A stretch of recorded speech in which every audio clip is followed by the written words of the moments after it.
This podcast is a member of the Voices of Wrestling podcasting network. Visit voicesofwrestling.com to hear the rest of our great podcasts, as well as show reviews, columns, opinions, and updates across the world of wrestling.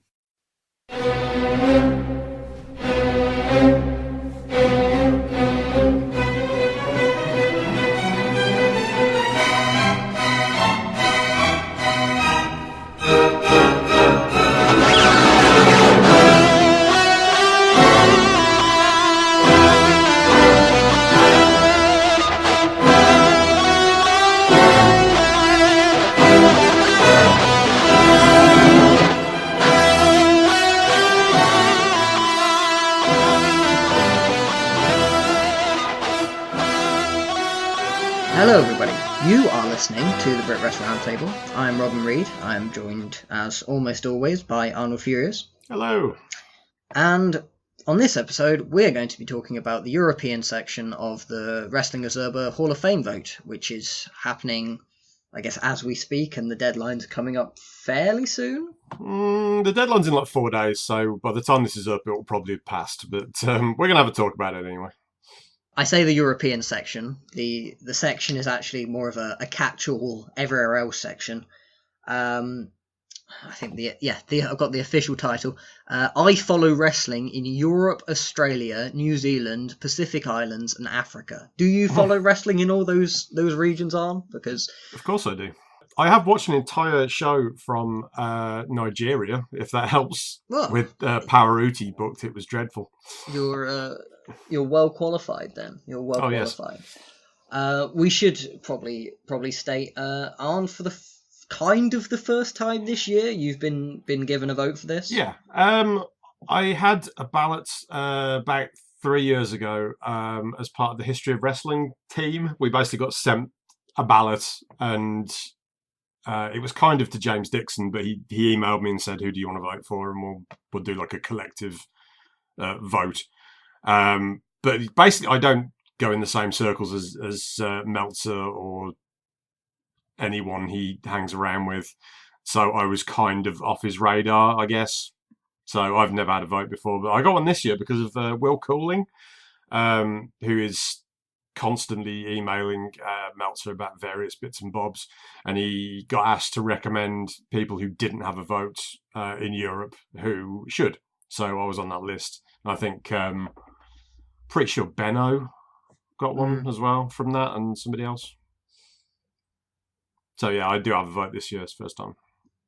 Oh, and I should say I don't have a vote, but it's something I at least somewhat casually follow, like who goes in, or the discussions around it.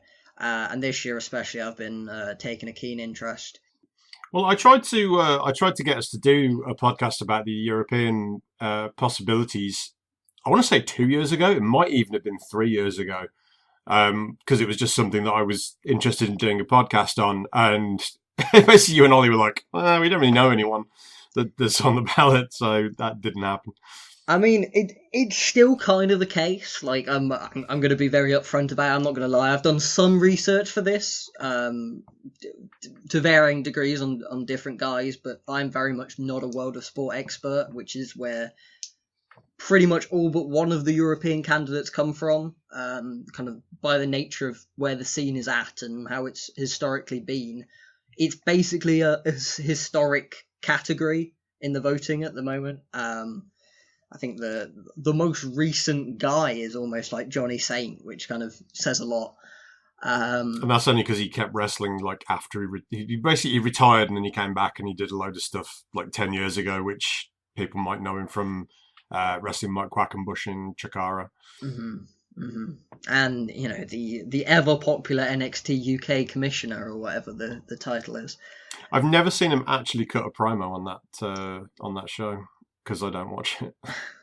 Well, I don't think I hear he he's actually not very does. I think they get Sid Scala to be his mouthpiece, which why you're having a commissioner with a mouthpiece is, it's something. It's yeah. I guess that they wanted to pay tribute to the history of British wrestling, and that's the way they went about it. Which, I mean, I can't argue with the logic of it. It just hasn't worked.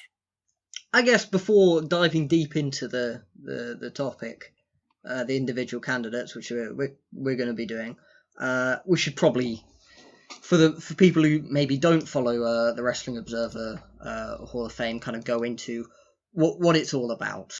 Well, yeah, I guess it was the mid-90s, around 95, maybe 96. He started doing a Hall of Fame for the Observer, and he sends out votes to wrestlers, promoters, journalists, people who watch a shitload of wrestling, and it's split into categories based on what wrestling you've seen. So there's a historical category, there's a modern US category, and then it split into other bits of the world. Europe is not considered big enough to have its own bits, so we get lumped in with everybody else. And if you get, I think it's 60% of the vote, you get inducted into the Hall of Fame. And there's quite a lot of people in it. And it's 60% of the vote for people voting in your category, which is, if I'm pretty sure these numbers are out there somewhere, but I don't have them in front of me at the moment, which is, obviously brilliant preparation. The modern US and Canada section gets the most votes each year. So for Junkyard Dog to get in, he needs a lot more votes in order for him to get in than, say, Kenny Omega would in the Puro category, or Dominic DeNucci in the Everywhere Else category.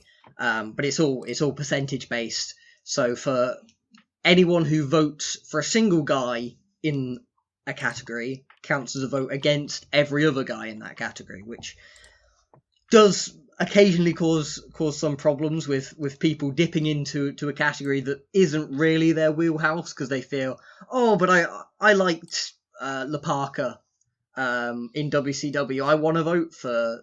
I don't feel I know enough Mexican wrestling to confidently go, I'm going to vote for LA Park. I think he deserves to be in the Hall of Fame.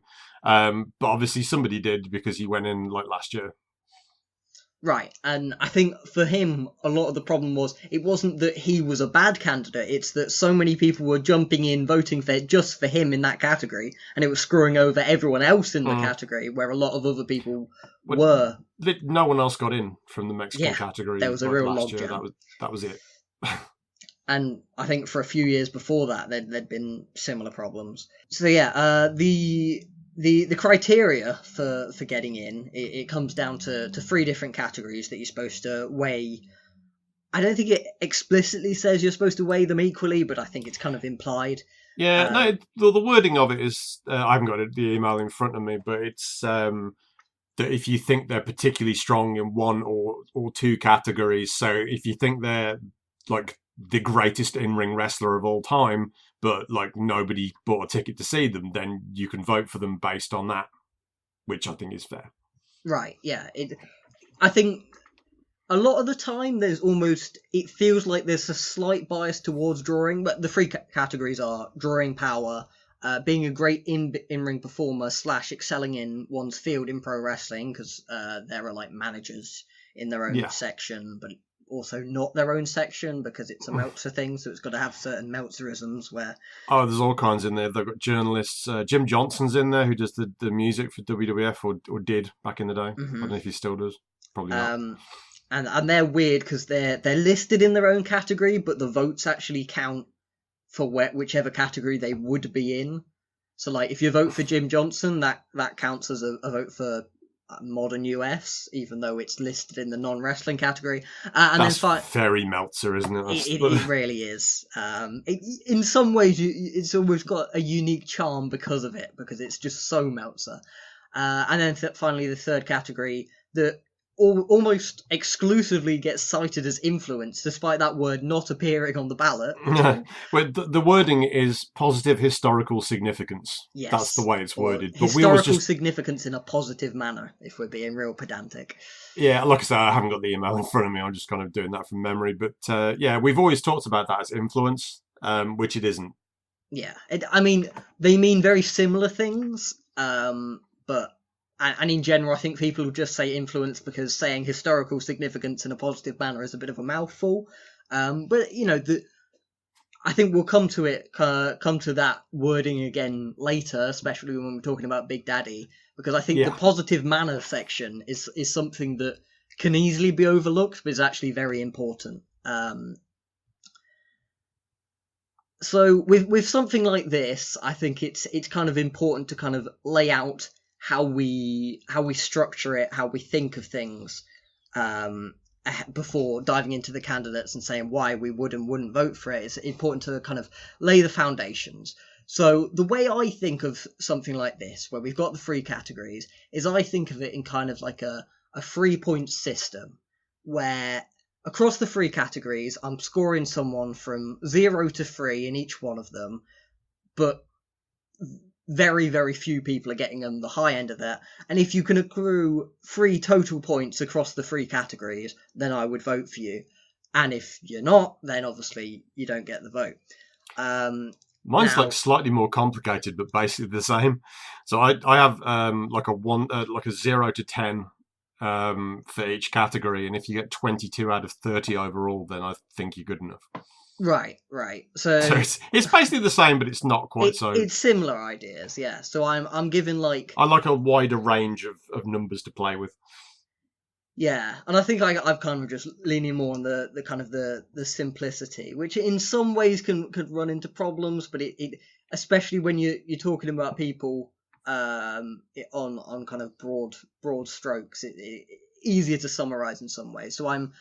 So I'd give like a half tick for someone who and I'll talk from in ring, because I think in many ways that's easiest to quantify, kind of, because everyone kind of knows what in ring is. It's how much someone enjoys their in ring, and in some ways it's the most subjective of the three categories, but it's also kind of the easiest to quantify, I think. So I'd give like a half tick to someone I think is a very good in ring wrestler, but I wouldn't really consider them when I'm thinking of great wrestlers, even of like their company necessarily. So examples of that, and for the three for the 4 examples I'm going to give one for Japanese wrestling, one for American wrestling for each.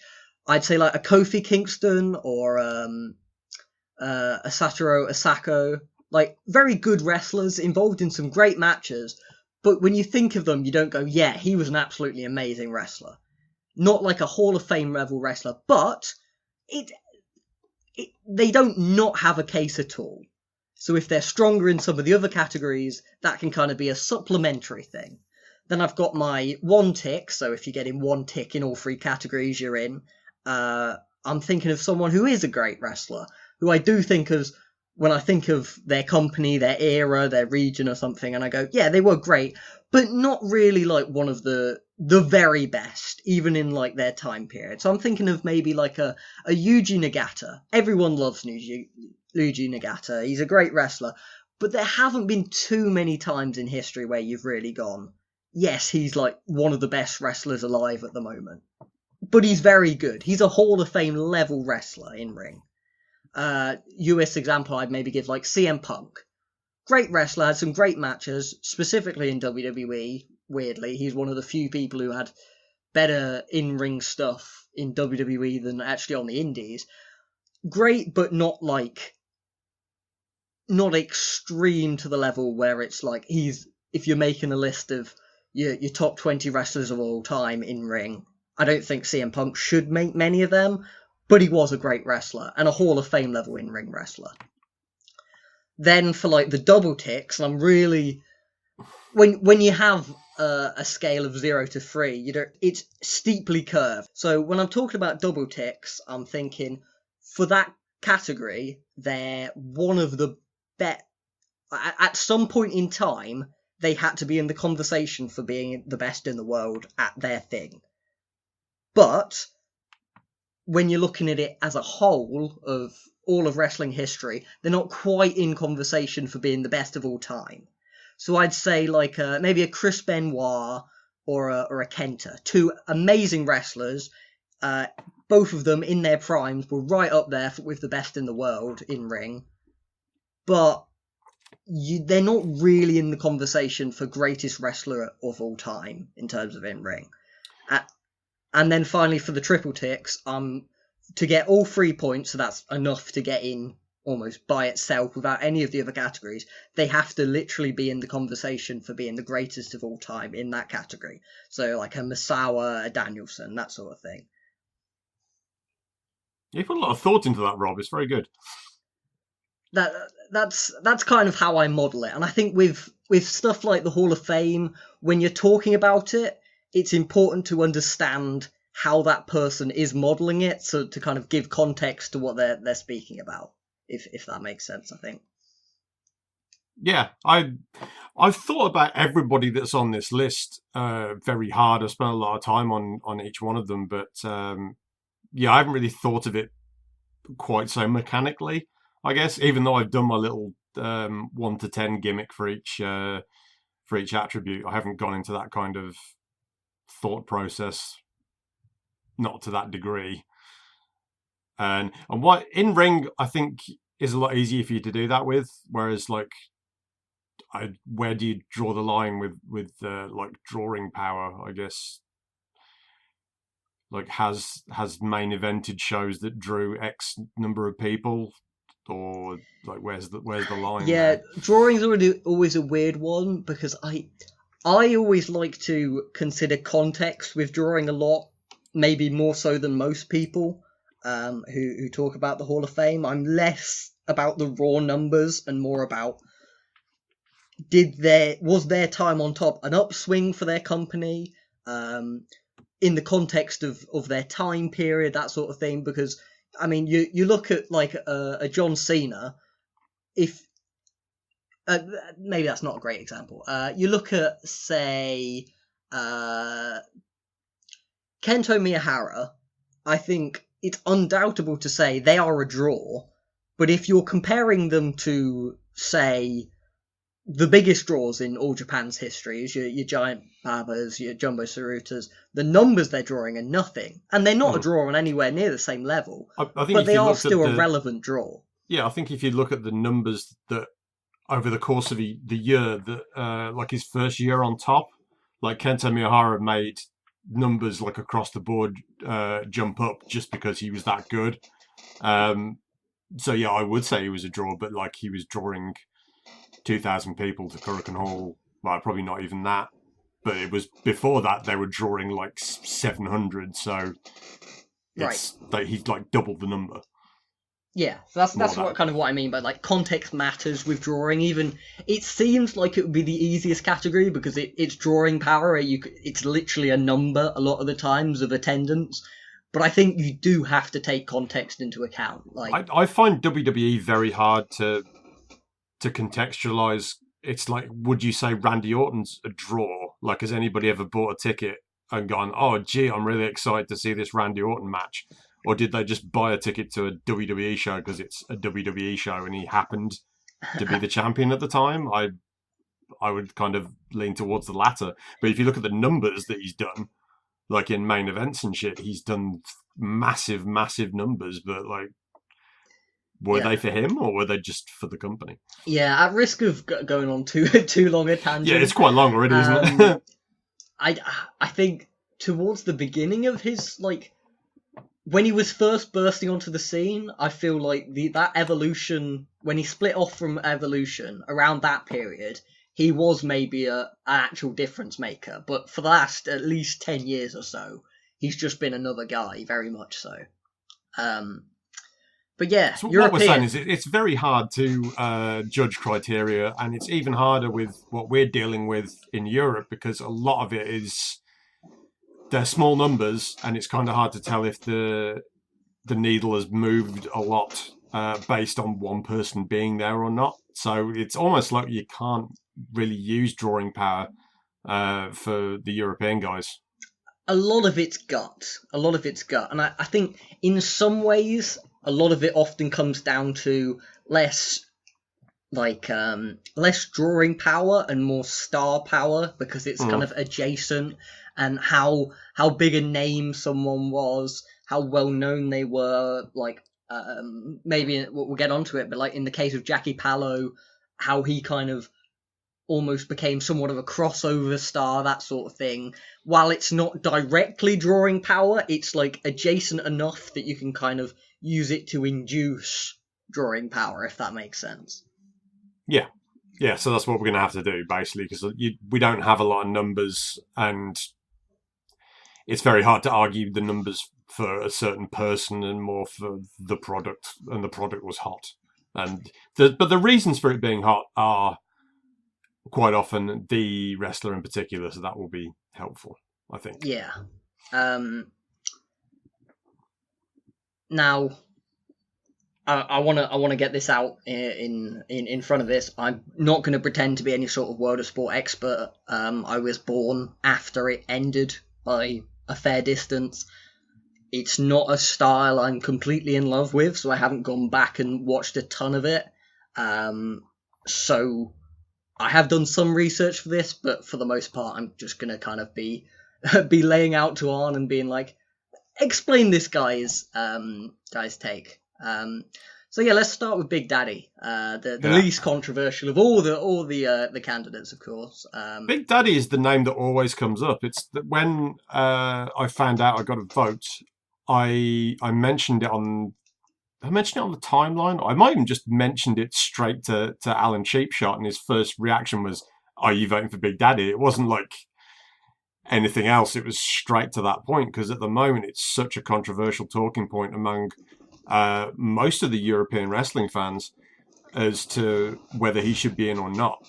And basically Dave Meltzer thinks he's a complete waste of time, thinks he's a big load of shit, and doesn't rate him in the slightest, doesn't think he belongs in there. I've heard an awful lot of counter arguments to suggest the opposite. When I was a kid, I try and think how old I was when I first saw World of Sport. I must have been like 4, I guess, watching it on the floor at my grandmother's house. So I saw wrestling when I was really, really young, and it really captured my imagination, and I was really into World of Sport. But at the same time, I hated Big Daddy. So I don't have that same... a smark from a young age. Yeah, and I hated him. He was just shit. So, even as a child, it's like he just stands there on the apron. I've never really been someone who's been enamored by big wrestlers just because they're big.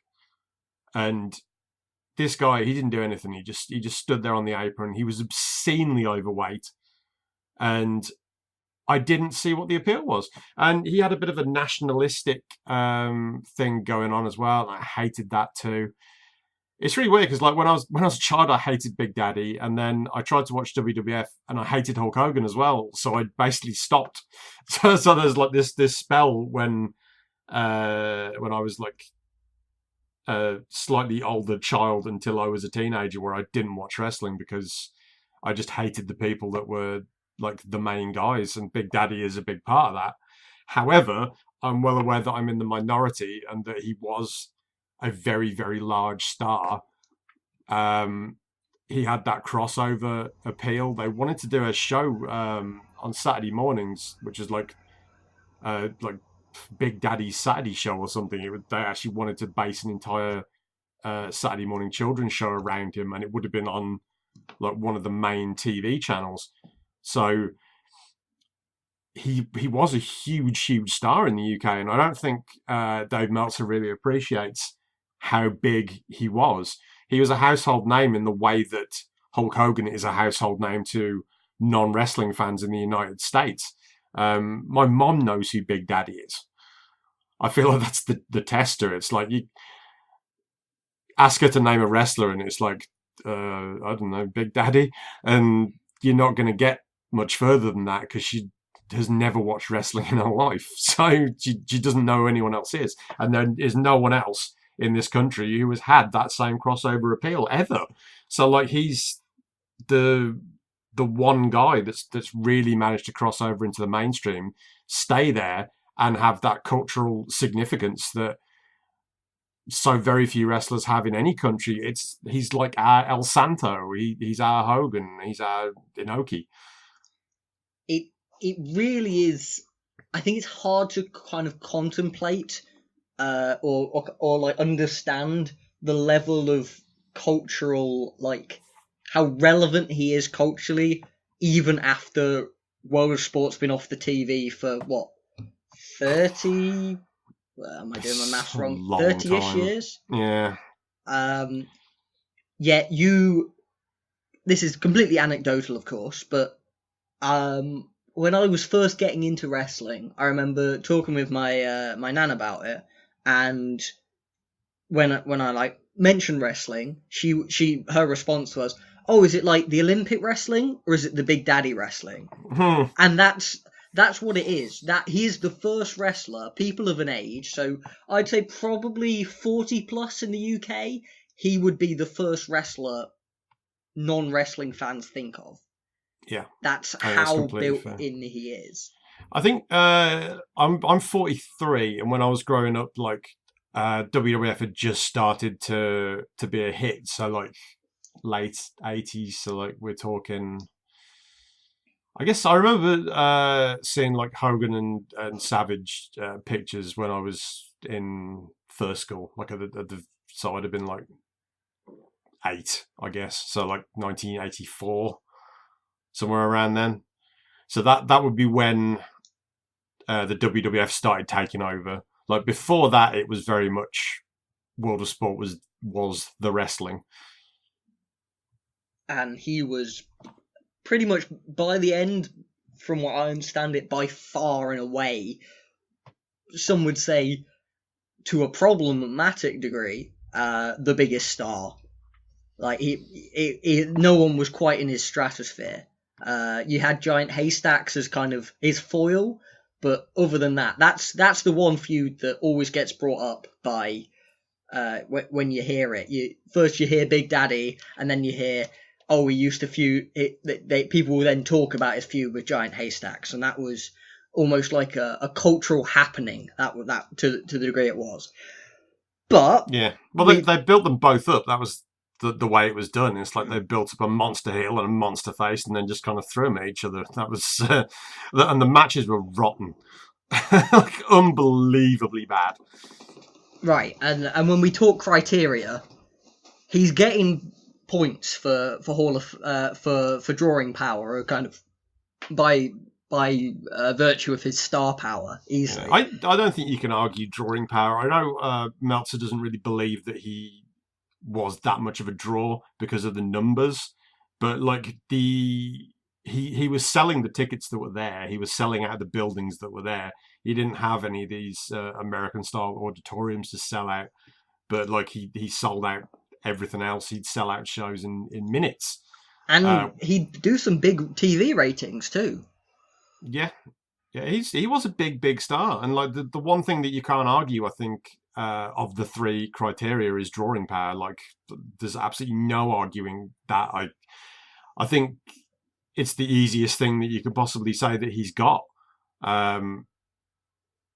But we had a conversation a couple of weeks ago, Rob, where you said you didn't feel like he was one of like the biggest draws of all time, so that would kind of mean he needed to be good at something else. Yeah, I going back to the tick system I kind of outlined, I think you can quite safely say 2 ticks, because he's one of the biggest draws of his era worldwide and one of the biggest stars of a region ever in that region, but almost by virtue of where the region was, because as you say, they didn't have those big like stadium shows. He wasn't drawing hundreds of thousands is an exaggeration, but he's not drawing tens and tens of thousands to a building at once. He was never running a building that could run tens of thousands, because that wasn't what the scene was.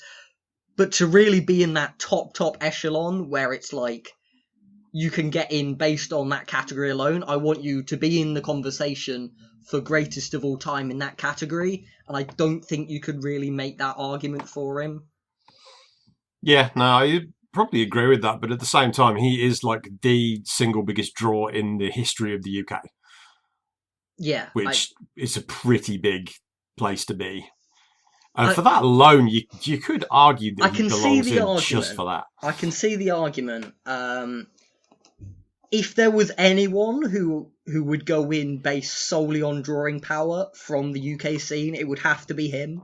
Unless there's there's someone I'm unaware of from like the 40s who was some megastar, but Big Daddy is the guy in terms of he is wrestling in this country. You can make some argument for Jackie Pallo for being a big draw, but Big Daddy for me, even historically, is like the big draw. So yeah. Now, second category, in-ring performer. No one's arguing he's getting any absolute points shit. There. He might be the worst professional wrestler I've ever watched like more than one match from. And the scary thing is, Giant Haystacks, his big foil, he's also a candidate for that. Dirt worst, yeah. They managed to find a guy bigger than Big Daddy. Yeah, those matches there. They were just two big, fat, immobile guys, and they had terrible matches together. And with very loud crowds. Yeah. But damn, were they over? That's it's something. So it all kind of, for me, it comes down to the significance, the positive significance. And I've had this argument with Alan a couple of times where every time he argues something that he considers to be influence, I would argue that it's merely his drawing power. So he said that because Big Daddy was drawing these big crowds in, everyone else was getting a piece of the exposure, as it were. So like the undercard wrestlers were getting exposure based on like Big Daddy drawing the numbers in. Well, the word drawing is involved there. That does kind of indicate what category that should be under. Yeah. But like we had this back and forth for a while, and he was trying to argue that there was a degree of influence there, but everything that he was coming up with, I'm going, I'm pretty sure that's still just him being a draw. It's not. He's not having a positive influence anywhere. I feel like the wording though is where it's important, because if it was just influence. I would look at it and go, I don't think he's influenced anyone to be a wrestler in his vein. Like there is not a mass of like guys who came through after Big Daddy going like, that's the way I want to wrestle. That's the way I want to be remembered. Everyone just hated it. So I think you could argue he was very influential in the sense that he played a large part in wrestling not being a thing in the UK. Now, to some degree, it's obviously, and a lot of experts have talked about it, and I'm gonna trust them when they say it's overblown to say that Big Daddy killed wrestling in the UK. It was not him at all. It was not him solely anywhere near at all. But he was a factor. Like, you just talk to people from that era, and while Big Daddy is the first person they go to. Again, this is anecdotal, but talking to my grandparents, they would talk about Big Daddy's the first name that comes up, but they talk so much more fondly about the Mick McManus and Jackie Pallos of the world. And then they talk about Big Daddy, and they kind of smile about it, but they talk about how it kind of became a joke. And it was a joke that was a big thing culturally, but it went from wrestling being kind of like taken seriously to being a joke, and then in the end, it was kind of dropped from being part of the sports programming. Yeah. Now, would it have been dropped anyway? Maybe. But I can't see a way where you argue he had a positive significance. He was very significant, but I don't see the positive argument.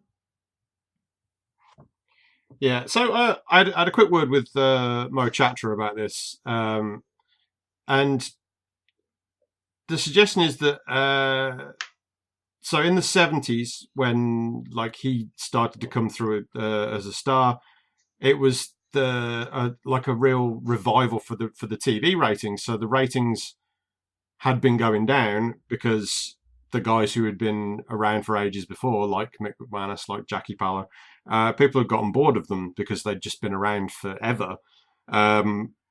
So Big Daddy being a star when he was probably helped wrestling stay on television longer than it would have done. That's the take from Mo. And I kind of support that, because I think of like how wrestling had this revival in the late 70s into the 80s, and a lot of it was based around Big Daddy being popular, and it drew people to watch the show. Whereas if you didn't have that, I think they would have basically gotten bored with it and left, and you wouldn't have had those numbers, and you wouldn't have had that big run late 70s into the 80s, because it just wouldn't have been on television, and it would have dropped off into the working men's clubs earlier than it actually did. That's the argument for Big Daddy basically saving the scene. And admittedly, he didn't learn from the lesson from the crowds of the 70s, who were bored of the status quo, because as soon as the next generation of fans came along, like me, I just didn't want to see him, because he was the status quo and he was boring and fat and useless, and I wanted to see someone different on top, and that was never going to happen while he was there. WWF had the same problem with Hulk Hogan. They basically moved him out of the company in like 92 or 93 because he wanted the belt again, and it's like, well, we need to try someone else, because you're actually driving viewers away because people are sick of you. And that was the Big Daddy story. It's like, yeah, he saved it for a long time there, but people did eventually get sick of him, and there wasn't somebody else to put in his position because of how dominantly he'd been booked for many years. Yeah. So you can make an argument both ways.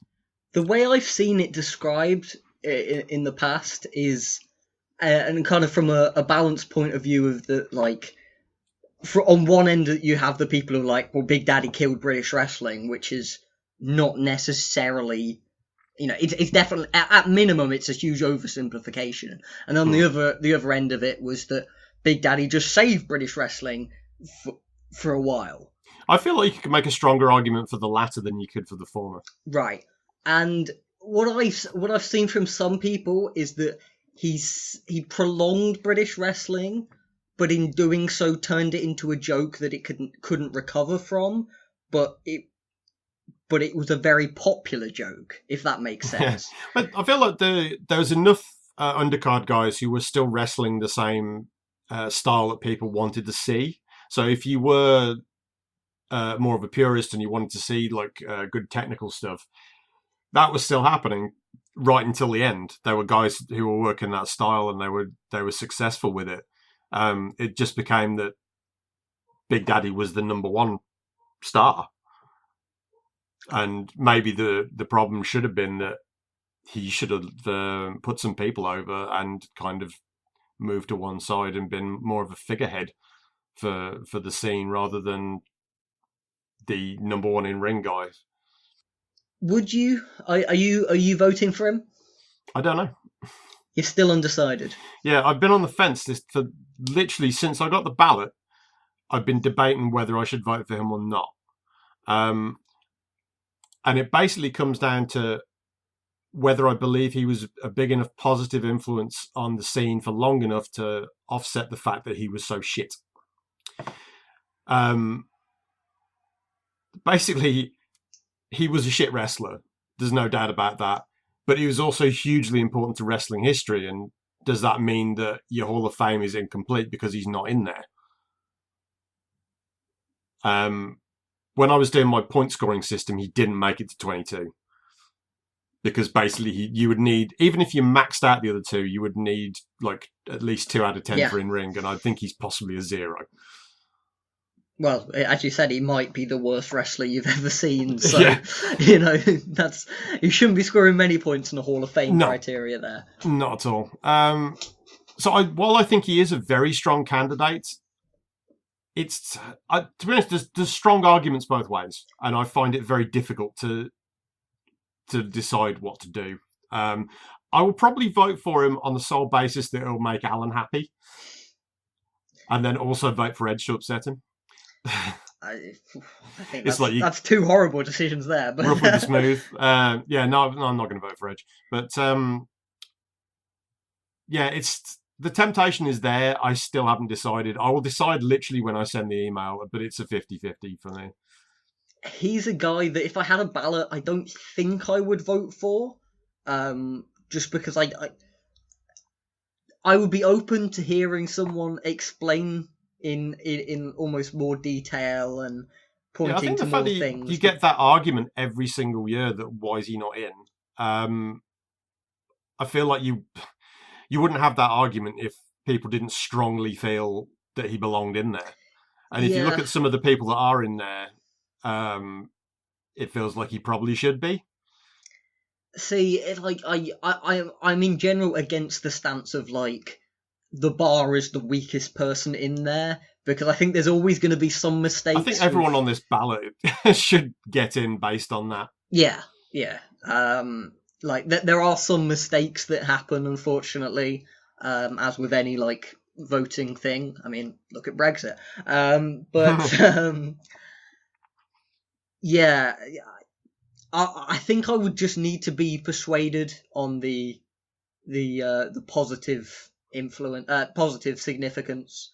Well, I think you have to look at that as the resurgence of the scene that happened in like the mid-70s. Yeah, that wouldn't be there without him. I think you could argue that there may have been no wrestling on television from like my entire life until they did the revival recently.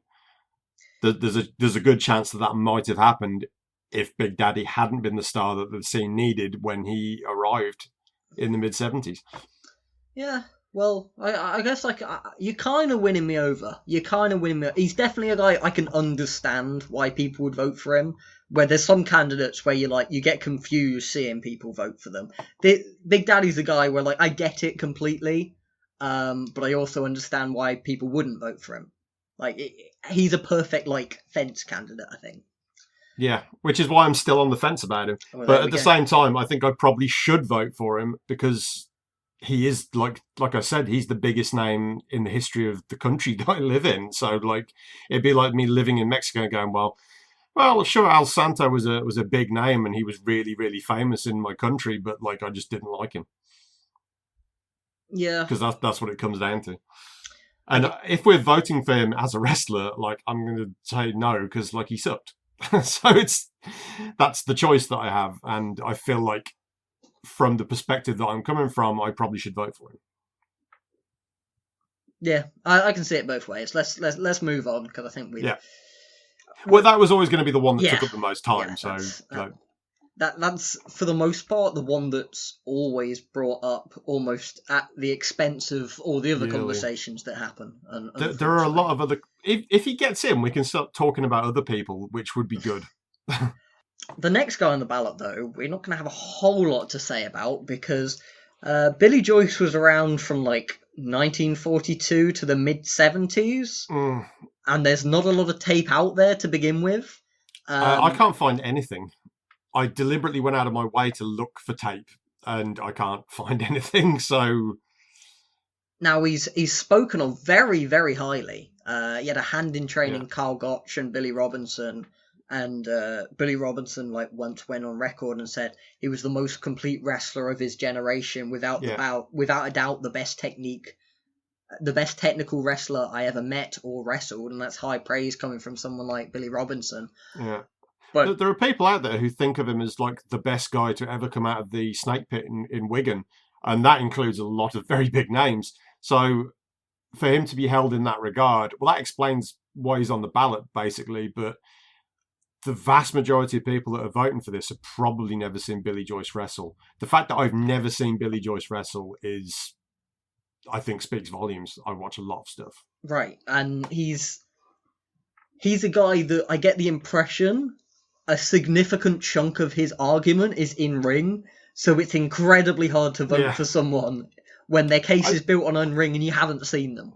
I feel like based on the people who talk fondly of him and that have learned from him, there's a historical significance attached to him as well. Yeah.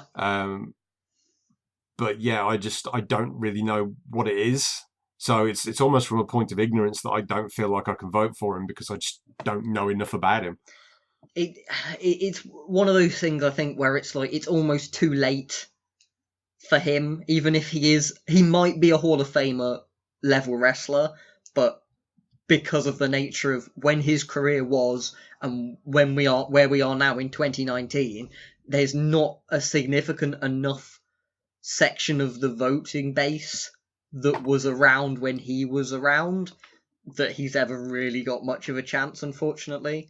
Now, I often do kind of lump in, like, people that you've trained, I kind of stick that into the historical significance.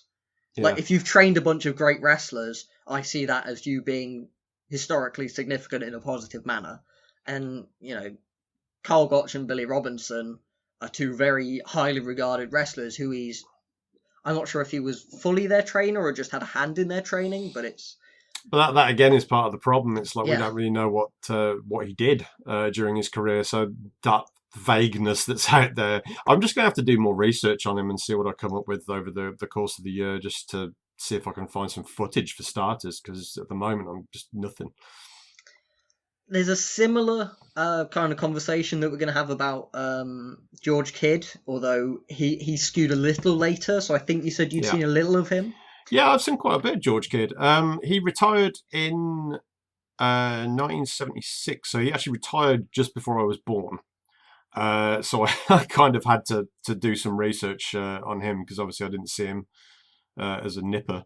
But he was on TV a little bit. There is some World of Sport stuff that you can see. The first time I saw him was when World of Sport was doing the reruns on the Wrestling Channel, and he's one of these guys that like will immediately catch your eye because of his when people say like British style, there are certain people who kind of like pop into their mind, like a Johnny Saint would pop in there. A guy he trained. Yeah, who he trained. So the style that George Kidd used is basically what we think of as British style wrestling. And he did that because like he was much smaller than his opponents. So when he was getting in the ring with people who were outweighing him significantly, he would just use unorthodox technique to better them. And that is basically what Zack Sabre Jr. is doing right now. And that you can kind of trace back to George Kidd. George Kidd was a champion for 26 years at his weight limits. I love old wrestling because it really just... Time just feels so different now to then. Like, you look at, like, Okada's recent IWGP title reign that everyone was like, oh, when is it going to end? And it lasted, just over a year or something? Yeah. And then you go back and you have these guys with these, like, decade-long reigns, decade plus. It was... time moves slower back then. Well, people didn't get sick of him because he was just so entertaining, and he was very good at comedy wrestling. Liked to kind of put those bits in there, but also he knew his worth to a live audience, so he didn't get overexposed on TV, so people don't hate him like Big Daddy. I am tempted to say that without him popularizing the style that he had, you may never have gotten smaller guys like Johnny Saint, like Mark Rocco, like Dynamite Kid. They would not have had the platform to become the stars that they became. You could argue that they were just so good it would have happened anyway, but like George Kidd was there before any of those guys. You've got to give credit to the guy that did it. And was the first guy to do it, because while you can go, well, maybe these other guys would have broken through, you do have to give credit to the guy who did break through. Yeah. So he kind of changed the game. That said, when he first won his world title back in 1950. There's so little footage of anything from that far back that I really don't know what the general style was like then. But from what I can gather, he popularized a lot of the stuff that we look at as British wrestling, the unorthodox stuff. And I think something that's going to get brought up kind of a lot, and we should kind of go into depth a little bit, of that until Big Daddy's era of World of Sport came around, there was a very high rotation of guys who were making it on TV. You weren't seeing the same guy every week, despite the show being on every week, to my understanding anyway. Correct me if I'm wrong, of course. That's kind of how I remember it. You would even in the Big Daddy era, it's like they'd save him for like one-off appearances where he'd be in a tag and he'd squash someone, and we'll get on to Jackie Pallo next, but he was a guy who was probably the biggest star for at least a while in the UK, and yet there were years during that stardom where he was on TV. I think his lowest year, he was only on TV five times that year, and yet he was the biggest star of that year. And so I think that does play... It was a very different time. It does play a large factor into there's so if anything, underexposure rather than overexposure kind of help these guys stay on top for these decades at a time. Yeah, that's why George Kidd has his 26 years as a champion, because he was aware that he didn't want to get overexposed by being on World of Sport all the time. So he was cautious about how many bookings he took for TV, and they were very spread out. Of what you have seen of him, how much did you enjoy him in terms of in-ring? Oh, I thought he was excellent. I feel he was very much ahead of his time. He was just... It's like who's the first British style guy that you saw ever? It might be Johnny Kidd. Probably him or Saint. Yeah, because it's for people in this country, that was their first exposure would have been in the 50s and 60s would have been George Kidd. Mm-hmm. So I feel like a lot of his work holds up as well, which cannot be true of an awful lot from the 60s and 70s. He was actually very entertaining, as well as being very technically sound. Obviously, finishes back then were... it was a simpler time, shall we say. But he did something akin to the Lady in the Lake, which Johnny Saint took off him and used more frequently. But yeah, he was a very good wrestler. Is there much evidence of him being a big star? With draws, it's very hard to tell. I've seen footage of him wrestle in Scotland where he was a national hero, and they were pretty sizable crowds, fairly rabid, and he was basically the show. So I feel like you can make an argument for draw. Obviously, he has historical significance because of the amount of people that have followed in his footsteps, and he is a very good wrestler as well. So I'm strongly tempted to vote for George Kidd. It sounds like he's got an argument in all three categories. So yeah, seems like a well-rounded candidate. Yeah, if I don't vote for him, or if he doesn't get in, which I don't think he will, there's a chance that I could spend the next year kind of looking up more footage and seeing if he's just a bit one-note-ish or whether there's more depth to it. Mm-hmm.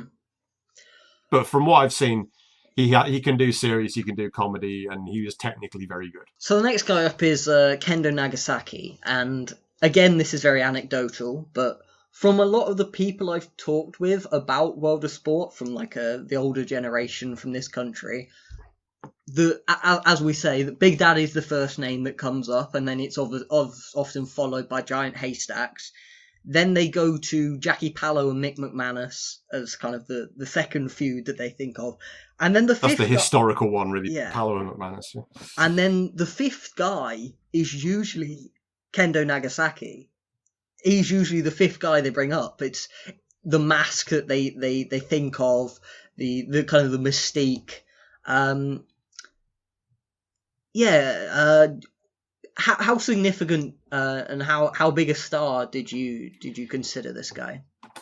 Well, I remember watching Kendo Nagasaki when I was a child, because he like Big Daddy, he was a larger than life figure. So it wasn't so much like the other wrestlers who just came out and did their thing. He had this whole look that you just had to pay attention to it. Like, even as like a very small child, I remember him. So I've basically pieced it together as being around 1981 when he had a comeback, because that would fit in with when I was about 5 years old. So I'd have probably seen him and just, yeah. So if you look at everyone else from the same era, it was very much boots and tights and keeping it basic. Whereas, yeah, Nagasaki was this invader from the Orient who didn't play by the rules. But obviously his real name was Peter, and he was from Stoke-on-Trent. So I think he's got to be very high up for being memorable, I would say. Very high. They had him at when the Wrestling Channel did a Super Show in Coventry. They had Kendo Nagasaki come out for a ceremony, and the pop he got was just astoundingly big. I was not expecting that at all. I was expecting it to be like, people are like, who's this guy? But the pop was enormous, and that was mostly guys who were younger than me in the crowd, because I'd have been like, I'm trying to think how old I would have been, maybe around 30 at the oldest. And a lot of the kids in the audience were in their early 20s when that happened. So the fact that they knew who he was shows that there was a lasting legacy for the gimmick and for the guy behind it. He's not a guy I've seen a ton of. Like I've seen like interviews of him for like documentaries and stuff, but in terms of his actual in ring, he's not a guy I've seeked out a lot of his stuff. How did he hold up? In the ring, I thought he was okay, but not a Hall of Fame level or anything. Like that. Not at all. So that's not where he's making this case. No, I feel like it's the gimmick that's got him over. I like the fact that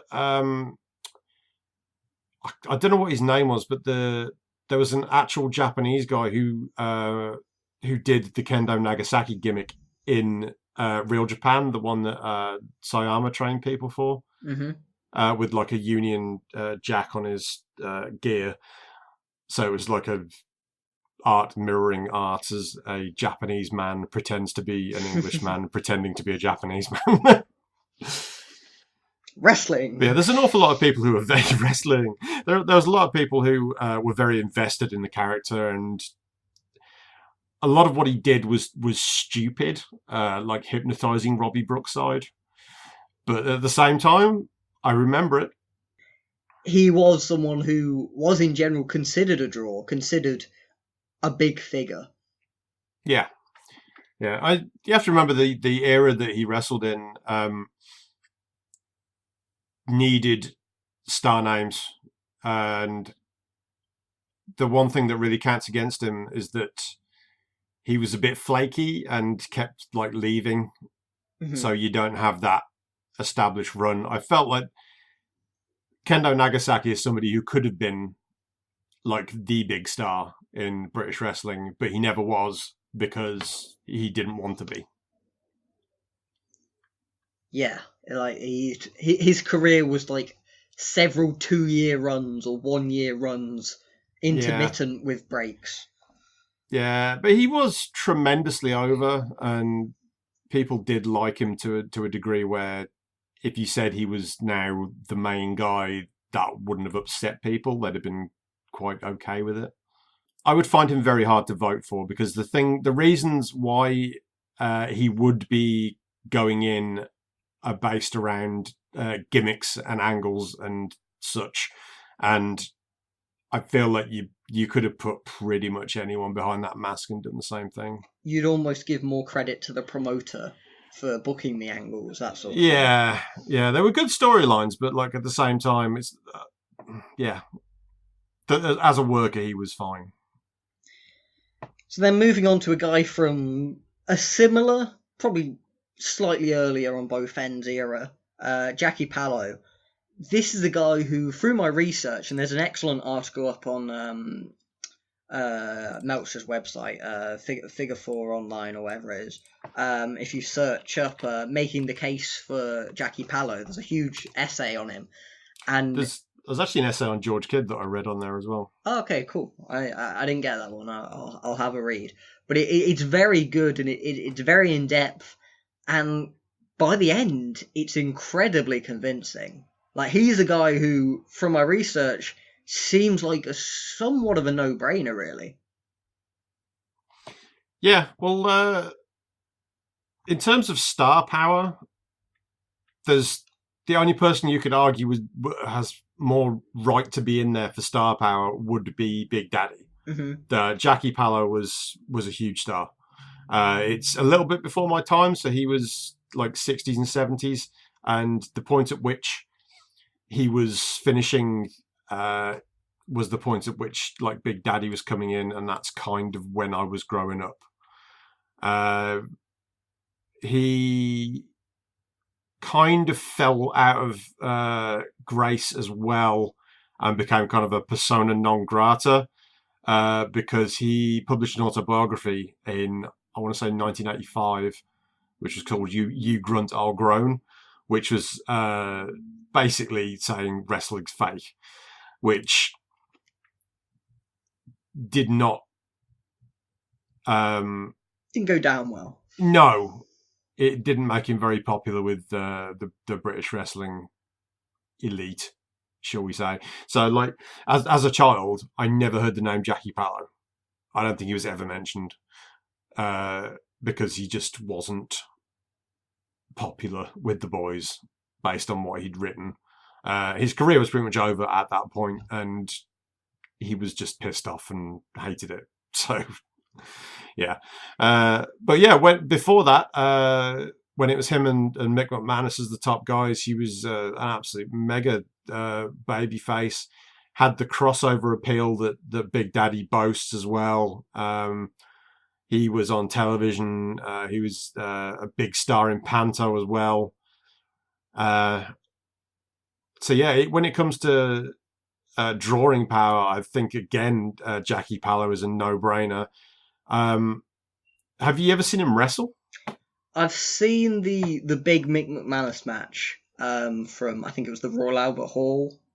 Might be wrong on that one, but yeah, and he didn't blow me away or anything. But you know, when you're comparing him to someone like a Big Daddy, which was kind of the era that followed, it's worlds ahead. Although really, it was Mick McManus that was the more impressive in-ring wrestler from what I can see.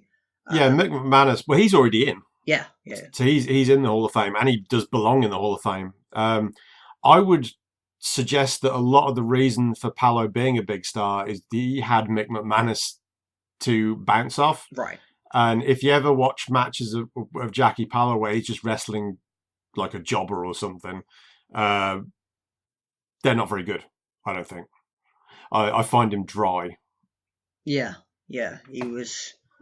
But while I would, obviously a lot of it, I'm hearing it secondhand, but I'd be inclined to agree with what you just said. It did seem that in the end he was a bigger name than McManus. Like, he became a bigger star, even if it was because of McManus. He was the biggest star, became far bigger than a crossover star. Only because he was the babyface. Like, I mean, Mick McManus was somebody who I watched on TV as a kid, and he looked like a really angry uncle. Like a pissed off drunk uncle who's going to beat you up.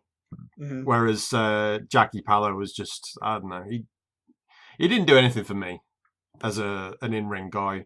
But I understand what you're saying about the star power. I I just happened to have his Wikipedia page open, and it says 1964, a date sold out in 3 hours. So progress lasted them. Yeah, it's but that's the level that you had, because like you don't get that kind of comparison in modern times because it's online, so everyone can buy it like there and then. This is people queuing up at a building to buy tickets to a show. So you'd have people queuing around the block just to get a ticket to see Jackie Pallo wrestle. So he was a big deal. I believe I'm right in saying that the highest ever rating that World of Sport did was a Pallo McManus match. I don't know, but like I wouldn't be surprised.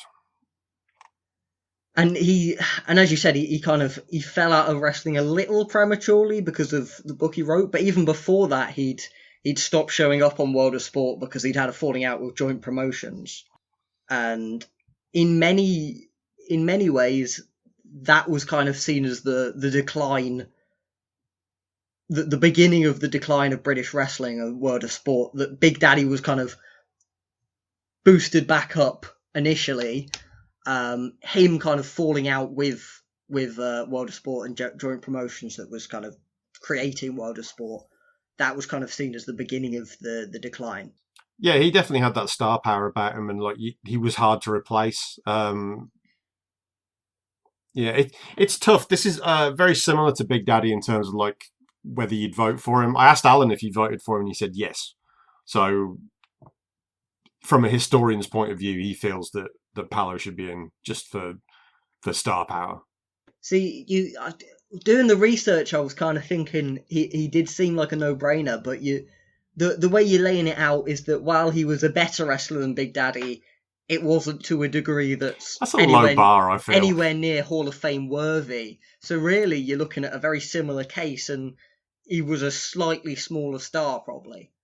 Different eras. You can make an argument for him being a star close to the level of Big Daddy, but like earlier.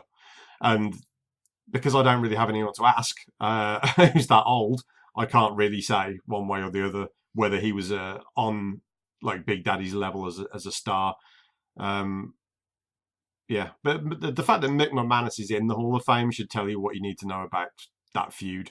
And if you think that Pallo as a babyface was as important to that side of it, then you could put him in just based on that.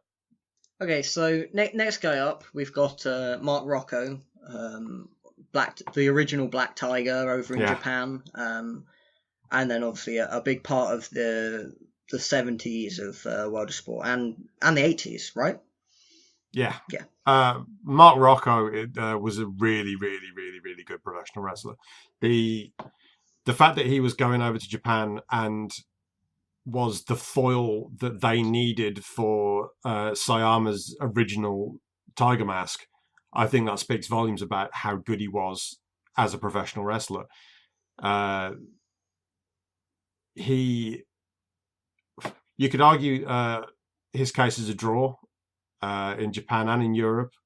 You can argue about the significance of that first run as Black Tiger for how important he was in terms of like historical significance. You could argue that he's almost as important as the first Tiger Mask because you need that balance. You need that dark for the light to shine. He was hated by fans in a way that you just don't get that kind of hatred, that pure hatred anymore for his like behavior, his cheating. The fact that he broke the rules even though he didn't need to because his technique was so good. And he was a really good promo, which is a lot of these guys that from European wrestling, I'm not convinced of their promo skills, whereas Mark Rocco was a good promo on any category that you want to put him on. He was fucking great. Sounds like you're voting for him. I am definitely voting for Mark Rocco. I was trying to make the case for him in Oberhausen. I'm not convinced a lot of people are voting for him, but they should, I think. So I guess your argument is he ticks all three boxes. He was definitely a great in-ring wrestler. I think the lowest part of it is as a draw, because you could argue that those matches out in Japan were not headline matches, but the fact that WWF are using him as the foil as well for Sayama, I think that shows how important he was. And he wasn't used all the time as the opponent, because obviously Tiger Mask wrestled with the people, but he was the main villain for him, and that is the argument for a draw, that he was the other side, the flip side of that. Yeah, the two, and Tiger Mask as a draw was definitely a draw. The two opponents for him, it's, maybe 1A Dynamite Kid, 1B Mark Rocco, maybe even the other way around. It's both extremely important to that character and that role. Yeah. Johnny Saint next up, a guy who I think a lot more people will be aware of the name simply through, for a start, he's on that huge show NXT UK that everybody watches, but also his career sporadically has continued until very recently. He's had an extremely long career, extremely long, and the fact that he has utilized a certain style for so long has influenced a mass of professional wrestlers from not only this country but globally. I think when wrestlers from other countries talk about British wrestling, Johnny Saint is one of the names that almost definitely comes up, along with probably Jim Breaks. Jim Breaks obviously killed someone, so he's not on the ballot. But Johnny Saint is what we're left with, which is, he was a flag bearer for a certain style of wrestling for a very long time, and he kept it relevant and he kept it interesting. I do like that he came out of retirement to have a couple of matches because there were people who just desperately wanted to wrestle him. Yeah. Because they felt he was that important. Guys like Quackenbush, guys like Sabre Jr., Chris Hero, Colt Cabana, all incredibly influenced by him and his style. We were talking earlier about George Kidd as kind of being the beginning of that line. Johnny Saint's probably the most well-known of that kind of lineage. Yeah, I think, Johnny Saint and, as I said, Jim Breaks is the other one that people remember for wrestling a certain British style and for doing it for a long time at a high standard. But Johnny Saint hasn't killed anyone, so he's the one that you want to vote for. It does help. Yeah. To be fair, Big Daddy's killed someone. Yes, in the ring. Yeah, so that might sway you against voting for him, maybe, I don't know. In terms of, obviously, with the case has kind of already been made there for both his in-ring and his historical significance. Yeah, I think that's where it comes from on those two factors. Drawing power, I'm not as convinced of. Yeah. I don't feel like he was a big star in any particular era. He was there for a long time and operating at a good level for a long time. No, it's not completely absent. There's even little things like he's popped quite a few indie houses when you add up all the years of him popping in and wrestling a Quackenbush, wrestling a Chris Hero or whatever, wrestling I think he wrestled Sabre once. But I kind of feel like that kind of falls under influence because you've got people who really wanted to wrestle him, so they would put him over and say, I really wanted to wrestle Johnny Saint, so this is a match that's happening. And he is referenced an awful lot in commentary as well. So there's that influence that has been passed down from people that have seen him, and they've been so excited about what they've seen that they've talked him up. Whereas, like at the time, if you're looking at him as a draw, it's a lot harder to define, I think. Yeah. Is he a guy who's done enough for you?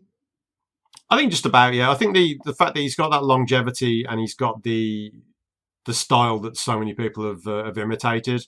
Like I said, I am also very tempted to vote for George Kidd for similar reasons, because he is the originator of it, and then Johnny Saint merely has been doing it in an era that people have seen. And many would say perfected it. Yeah, he took a lot of moves and just made them his. Like the Lady in the Lake, it was something that George Kidd did, but it wasn't the same.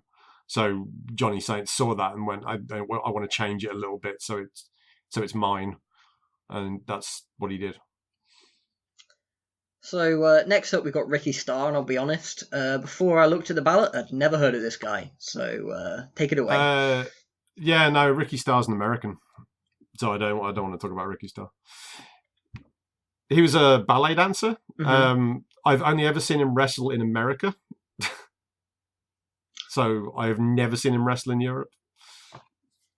He did have a run in World of Sport for context. That's why he's part of this section. But if we haven't seen him, we haven't seen him. Yeah, I've seen him wrestle in America. He was very good. He had he was, and from the era that he came from, being an effeminate baby face is a pretty big deal. But for that era, it's almost an oxymoron. Yeah, it sounds completely impossible, but like he basically did ballet stuff in the ring, and he used to just tease his big tough opponents, and just kind of make fun of them. But yeah, from what I've seen, he was a very good wrestler, but I won't be voting for him because as a European guy, he's not. He's American, and I've only ever seen him wrestle in America. And then that's kind of cleared us out through all the World of Sport guys. But the last person on the ballot, and this is another guy who, through my research, I've kind of gone, I'm surprised this guy isn't already in, and that's Otto Wanz. Yeah. It's tough to put a price on what Otto Wanz was worth to German wrestling as a wrestler and as a promoter.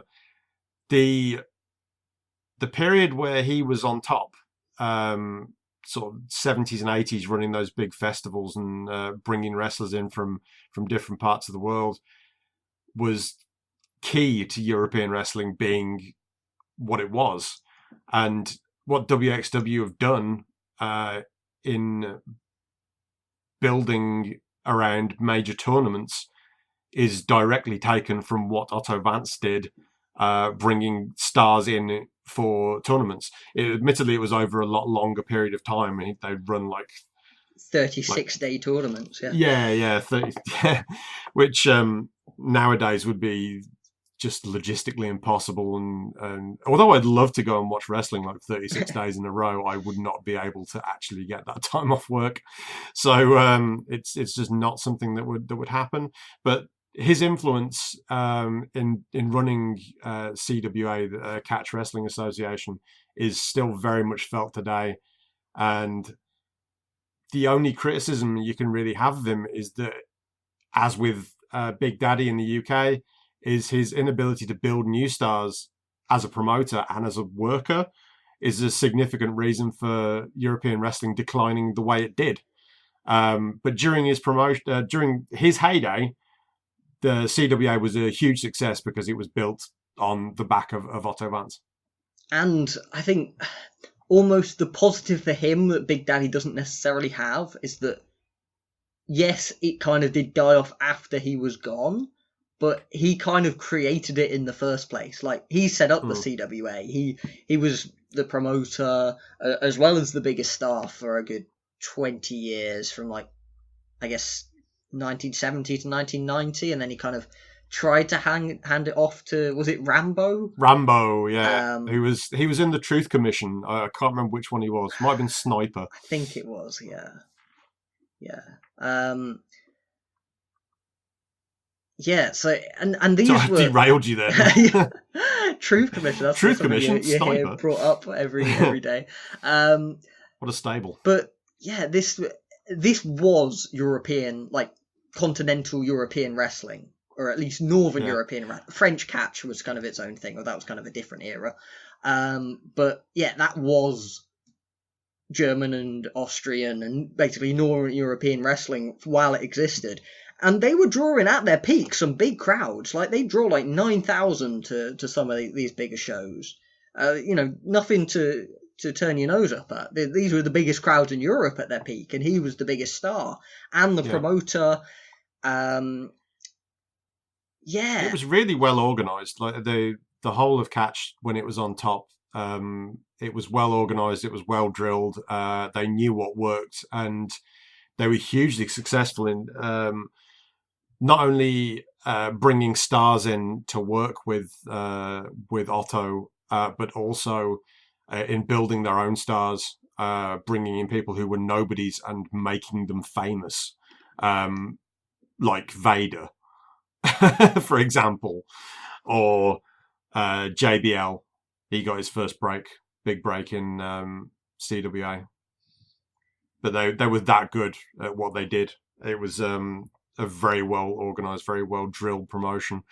And the only that nagging issue with it is that he left himself on top for too long. Mm-hmm. Yeah. And while he did then try with Rambo afterwards, it was because he had to, because he was old and he was broken down. He couldn't do it anymore, so he needed to do it. Instead of like, it was too late. Basically. He should have passed the torch before that, and he didn't, and that's why it failed. Mm-hmm. But you hear guys like Regal and Finlay talk about their time they spent over there. Yeah. And they talk about it as integral to how their careers panned out, how they found their own style of wrestling. I have never actually seen him wrestle. Have you? Yeah, he's all right. He's a lot better than Big Daddy. Again, low bar. Yeah, no, but I was seeing him have like pretty hard hitting matches with guys. I basically caught like the tail end of a lot of the catch stuff, so I saw the matches with Vader, and I saw some of his stuff with like Rambo, which is a little bit later. But yeah, he was still all right. He was pretty decent in the ring. Obviously, that's compared to Big Daddy, as opposed to if you're judging him against like good wrestlers. I would say like he was less important in that respect, and I don't think you're going to put him in for his in ring, but he was all right. It seems to me like he ticks boxes in drawing and influence quite strongly. Like I get the sense I would probably vote for him. Yeah, I wouldn't argue. If anyone wanted to vote for Otto, I wouldn't argue with it. I feel like he's a good vote, and I basically have 2 votes left. Mm-hmm. And if I don't vote for Big Daddy, I would probably vote for Otto instead. Mm-hmm. And that's all of the European candidates. There's a few other people in that category because it does bump in like Australia and New Zealand guys as well. Although none of them are Australian or no. or Kiwi. They're all people who just spent the primes of their careers there. And you can even argue that they didn't. They spent part of their prime there and part of it in America. So like Spiros Arion spent a lot of time in America. Dominic DeNucci did. You could probably make that argument about pretty much anyone on the list. Mm-hmm. So yeah, we won't go into detail on them. So yeah, we've gone quite a while, but we'll just quickly kind of touch on the other 2 categories you are going to be voting in. And if I was voting, I don't actually think I don't think I would vote in the European category just because it's not an era I know particularly well. I probably would just vote in the modern US and the Japan categories, which are the 2 you'd vote for. So who are the guys there who you're looking at voting for? To be honest, you can make an argument for absolutely everyone on the Modern USA ballot. There's a reason why they're on there. Trish? I'm not sure you can make an argument for Trish. I feel like there's an argument there. I think she's a horrible candidate. I think it's based on, like, if you're looking at people who've come through after her, they all kind of cite her as an influence for what she did, sort of breaking down doors and stuff, and changing the way that women were perceived in the company. And a lot of it was to her saying, like, I don't want to do all this tits and ass stuff. I want to actually be a professional wrestler. And she pushed to be treated differently, which was a pretty brave thing to do. And she went from being like a valet in '99 to, like, 5 years later being considered like the best wrestler they had, which was probably quite a low bar, but at the same time, that is a dramatic change. And I have a lot of time for Trish. I have a lot of respect for what she accomplished in a very short career. That said, it's a very short career, and I don't think she should be in based on longevity. I don't think she's been a wrestler for long enough. Yeah, I do. That's I think while all of what you said is true, I don't think she's close to Hall of Famer. That's my view. Anyway. Yeah, well, I wouldn't vote for her, but I'm saying that there's an argument for being on there. The Junkyard Dog, there's a very strong argument for him as a draw because of the way he turned a dead territory around. It is a short run, though. It is a short run. It was like 4 years, and then he went to the WWF and just kind of rotted. Although for a period of that WWF, he was the number 2 babyface very briefly, for what that counts, but it's not like a huge addition. But it's a small supplementary thing. Yeah, I can see why someone would vote for JYD. I don't particularly want to. I didn't like him as an in-ring competitor. If I'd lived in Louisiana, I would probably be like, of course he's in. He just saved our entire scene. He's like Louisiana's Big Daddy. Who you also might not vote for. Who also might not vote for. Edge, I think anyone that's an 11-time world champion has probably got to be close. I don't care about numbers of reigns. Yeah, I know, but just based on the sheer number of world titles that he won, you could argue that the whole time he was a world champion, though, he was never, like, the main guy. But there's a lot of, like, 1 month reigns in there as well. Yeah, there's a lot of that. But he also kind of was involved in saving their tag team division, and it went to shit the second he left it, which they went from being like the biggest or close to be the biggest draws on any given show, and being super over as a heel team, to the tag team division meaning nothing.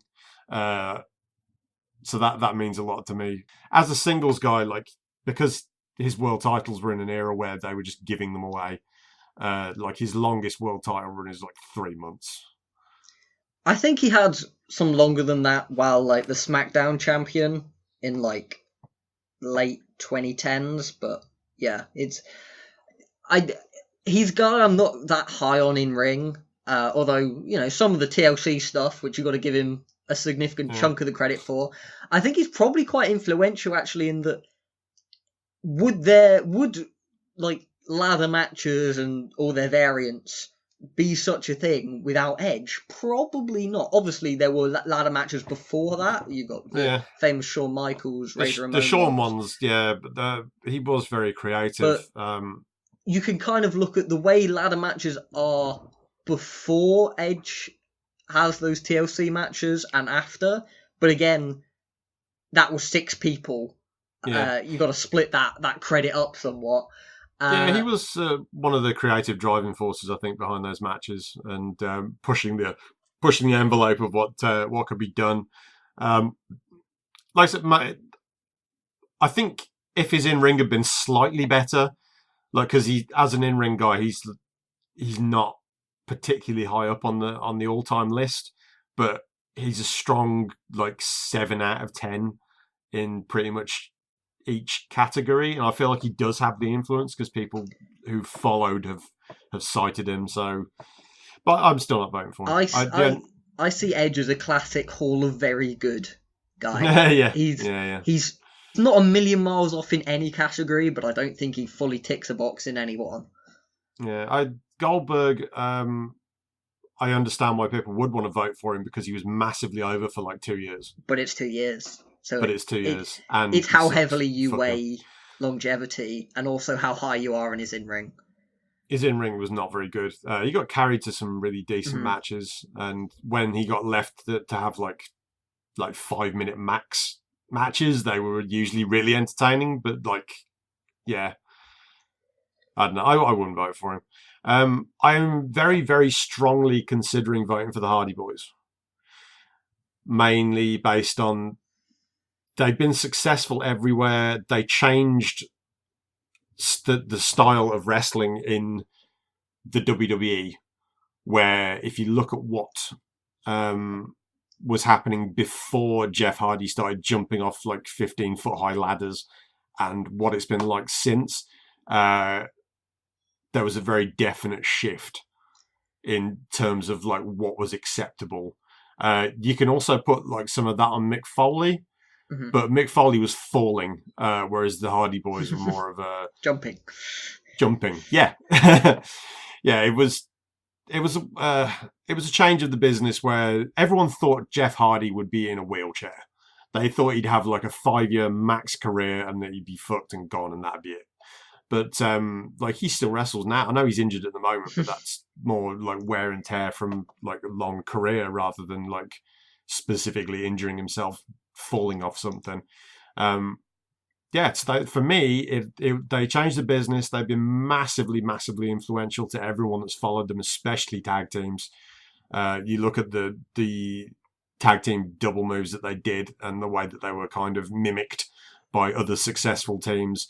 I don't think you have that jump afterwards to like Motor City Machine Guns. I don't think that happens without the Hardys doing it first in a big company. And like Jeff is just he is a go-to guy for like how the business changed and the way people expected careers to last based on a daredevil mentality. Yeah,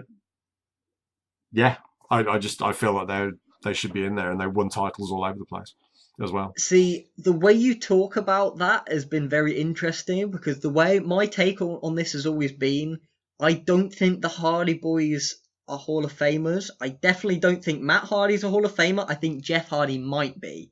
So if they were split up, I'd be more inclined to maybe vote for Jeff. Yeah, I can see that. Matt was always the creative one though, so like the style of the matches that they developed was very much on Matt, like for his brain. Right, but I think Jeff's always had the better singles matches. Well, I say always. Towards the very early career, Matt was having the better singles matches, but like in terms of the great matches, I think Jeff has a lot more. He was the bigger star. He was, and really, when you're looking at the Hardy Boys, their actual tag team runs together weren't that long. Yeah, but they were at key points. True, but I guess what I'm saying is, if you look at Jeff Hardy and you've got all his single stuff plus the tag team, it's a lot more impressive than just looking at the tag team. Yeah. But I do like the fact that they reinvented themselves as well and actually made people watch Impact and Ring of Honor and Ring of Honor. They've been significant stars in multiple places in multiple eras, which is and impressive. I feel you can put that down as the drawing factor as well, because people actually watched those promotions because the Hardy Boys were there. Mm-hmm. Rick Martel, I have nothing to say about him. Well, Rick Martel is very similar to JYD in that he was really, really a hot star for AWA. So he was their world champion sort of mid-80s. And he was absolutely huge there, mega star, great wrestler in the ring. Surefire Hall of Fame candidate if you're thinking about it in like 1985. You look at it and go, this guy is going to be in the Hall of Fame because at the moment he's great. He's on top of the world. It can only go up from here. Then he signed for WWF and he was basically in tag teams. And while they used him very effectively in those tag teams, especially Strikeforce, he then went on to be like a mid-card guy with a goofy gimmick, which is typical Vince, taking somebody just because he could, and then just wasting him and wasting his career. The Shinsuke Nakamura of his era. Yeah, well, even worse, because like he had that model gimmick, which like was awful. But then like as soon as he was away from Vince and he went to WCW and he just wrestled, he was great. And then he got injured and his career was over. Not a Hall of Famer though. No, I don't think so. But I would have to watch. I haven't seen a lot of AWA, so I'm not convinced that he was mega over there. I've seen like matches and I thought they were really good. But yeah, I'd have to probably watch more from that era. Randy Orton's not a Hall of Famer. We don't really have to go into that, do we? Him. No, bollocks to him. CM Punk's a guy where it's like I think he's a very interesting candidate because I think he is clearly influential because he was kind of. The crowd still chants his name now. I mean, they've kind of moved on to AEW now, but before AEW, that was kind of their go-to protest chant, wasn't it? Yeah. He was kind of the first real indie guy to really break through in WWE. There were other guys who kind of fit that model, but not fully.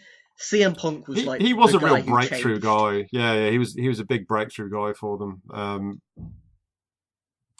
So like he kind of set the table for your Daniel Bryans and whatnot. He was never like he was never John Cena or anything. But he was a draw to a degree in that company. There was always the time when he was briefly, I think for about 4 months or something, the number one merch draw there. And weirdly, because WWE is so weird for figuring out draws, because in many ways the brand is the draw, that's kind of one of the few things you can actually look to and say, you know, that's a way of measuring star power within that company. And CM Punk was briefly even ahead of John Cena, who biggest star of his era for a brief time. That's the thing is like you do have a longevity issue there in that it took him like 6 years to get like massively over, and then he was there for like 2 years after that and then left. Yeah. The thing for me, again, a great in-ring wrestler, but not like an overwhelmingly great that he can be carried completely just on his in-ring. I think he ticks all three boxes just kind of in... I don't know how highly he ticks them, but like the fact that he does tick all three would make me consider him. I think, weirdly, I'm just waiting for him to come back. If he has that... Because I'm very confident if he comes back, he pops a big number. If he comes back from AEW, which is looking less and less likely at this point, then that's like... And if he helps them go up a lot and become a legit player, then that's almost historical significance as well. Has a few more great matches, that helps that. He's someone I think I would just about vote for, but if he had a comeback, I have a feeling that he'd easily tick all three of them. Yeah, I feel like he does tick all three anyway. The pipe bomb promo obviously is like one of the most famous promos of all time. Mm-hmm. I feel like he crossed over into a whole different level after that. I would be tempted to vote for. I really liked him in Ring of Honor as well, and for an indie guy, he was always a fantastic promo. Yeah, so, I loved his promos in Ring of Honor. I was never high on his in-ring there. Like his in-ring was kind of patchy. He had a fetishism for going very long, needless. Yeah, he sure did. A lot of his best matches are like 15, 20 minutes in Ring of Honor, but like the ones that are famous are the 60 minutes with Joe. Yeah, I think I probably will vote for Punk. I think I probably would as well, but that probably could go to a definite with him coming back, which feels like we're kind of getting to the point where it's probably going to happen soon. But also I feel if he comes back and he's shit, that can also hurt that's him. True.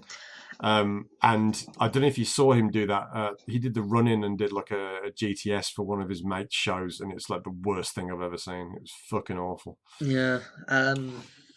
Sergeant Slaughter, a guy who's slightly too early for me to know too much about, but he seems like a guy for a lot of people that's really on the fence. Yeah, well, he has that crossover appeal with he was a G.I. Joe character, so he was like an action figure, and he was in a cartoon, so like he had that crossover appeal that Vince desperately wanted for Hulk Hogan, and they pushed it and pushed it and pushed it until Hogan had that appeal as well, but Slaughter was there first, which I'm sure annoys someone for reasons.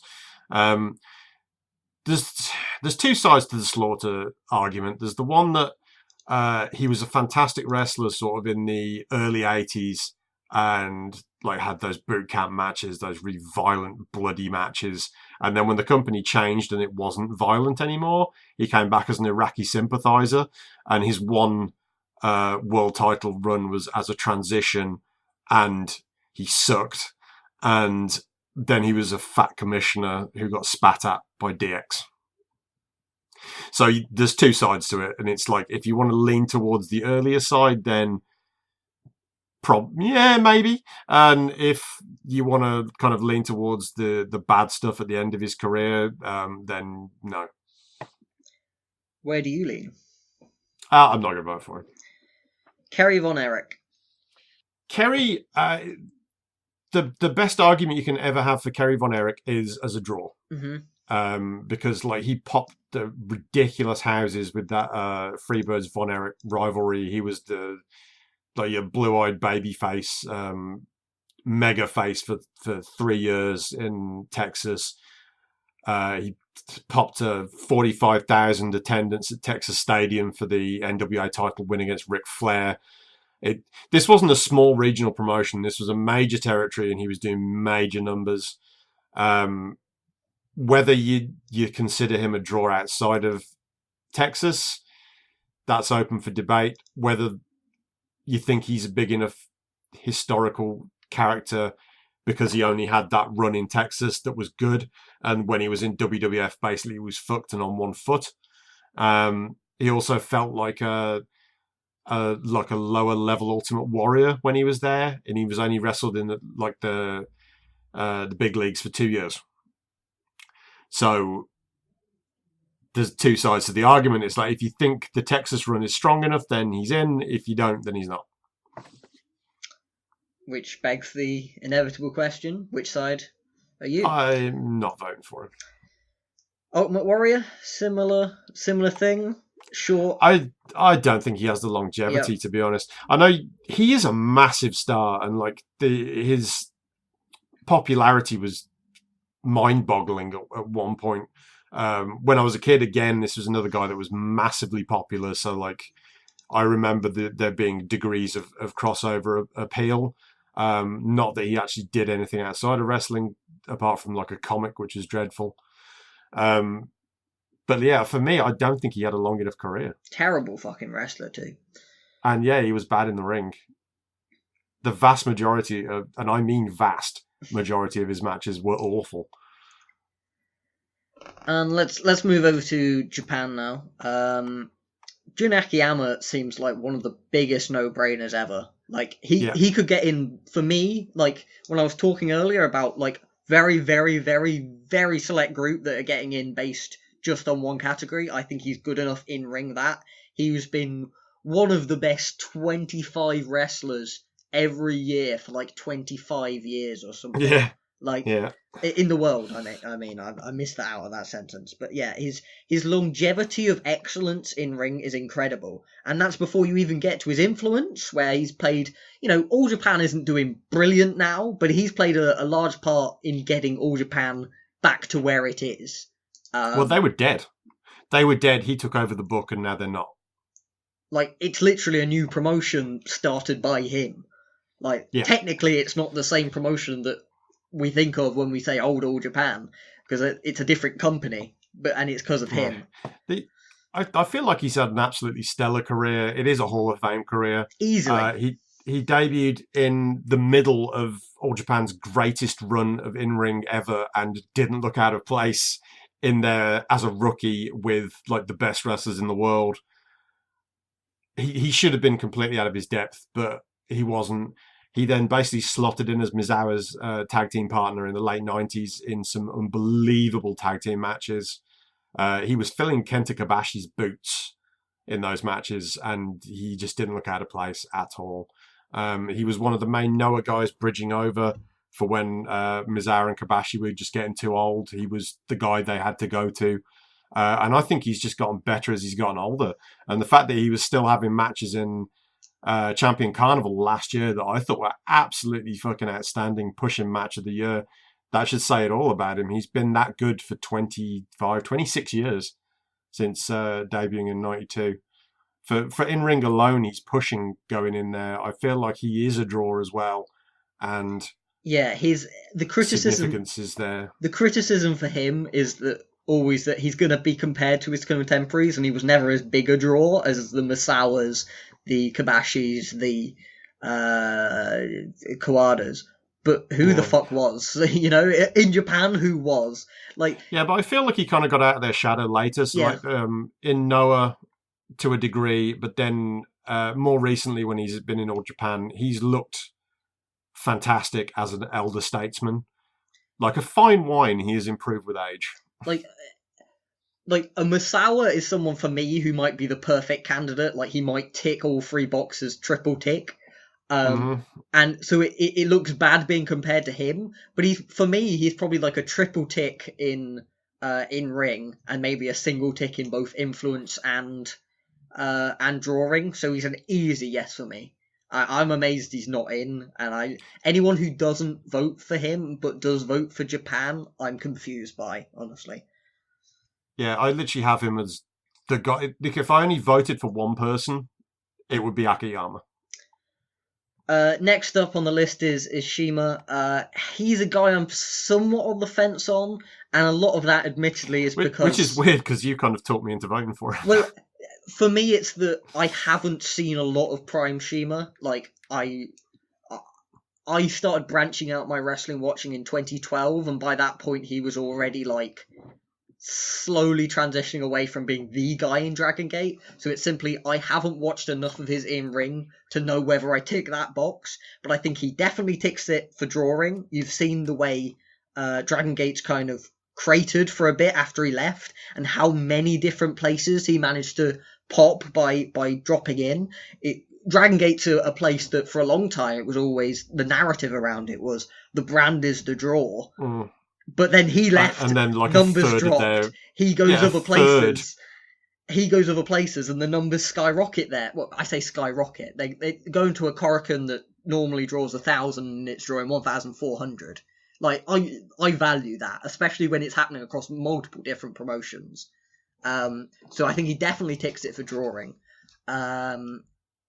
Definitely ticks it for influence. He's one of the positive historical significance. Well, he's changed what draws in Japanese wrestling. For years and years and years, the only thing that drew was big tough guys leathering each other, and that was it, or shoot style. But Shima changed all that, moved Dragon Gate up to the number 2 promotion in Japan, based solely upon his ideas. Like, he completely changed the landscape. And as we mentioned, like, when he left, attendances dropped because he wasn't there. And I think you can expand it further than that. You look at the indie style in the West now, and more than that, the indie style has kind of almost become the WWE style. Dragon Gate style played a huge role in that. And who was the main guy doing that Dragon Gate style? Like, obviously you give some credit to Ultimo Dragon, who's kind of the originator, but Shima was the practitioner that it expanded through. I remember back in when it was before Dragon Gate, so like Toriyamon, and the very start of that, when he was wrestling there and he was this prodigy, his name was kind of whispered in hushed tones around internet message boards. It's like, have you heard about it? Because he was Shima Nobunaga back then. And it was just... I remember reading someone's tape review of like a bunch of these Shima matches, and he goes, he's like Shawn Michaels, but good. And he was always going to be a big star with that community. And the fact that that community became more the mainstream is partially down to his brand of wrestling becoming popular with casuals as well. And he has been a massive, massive change, or force of change in global wrestling. And I would vote for him in an instant.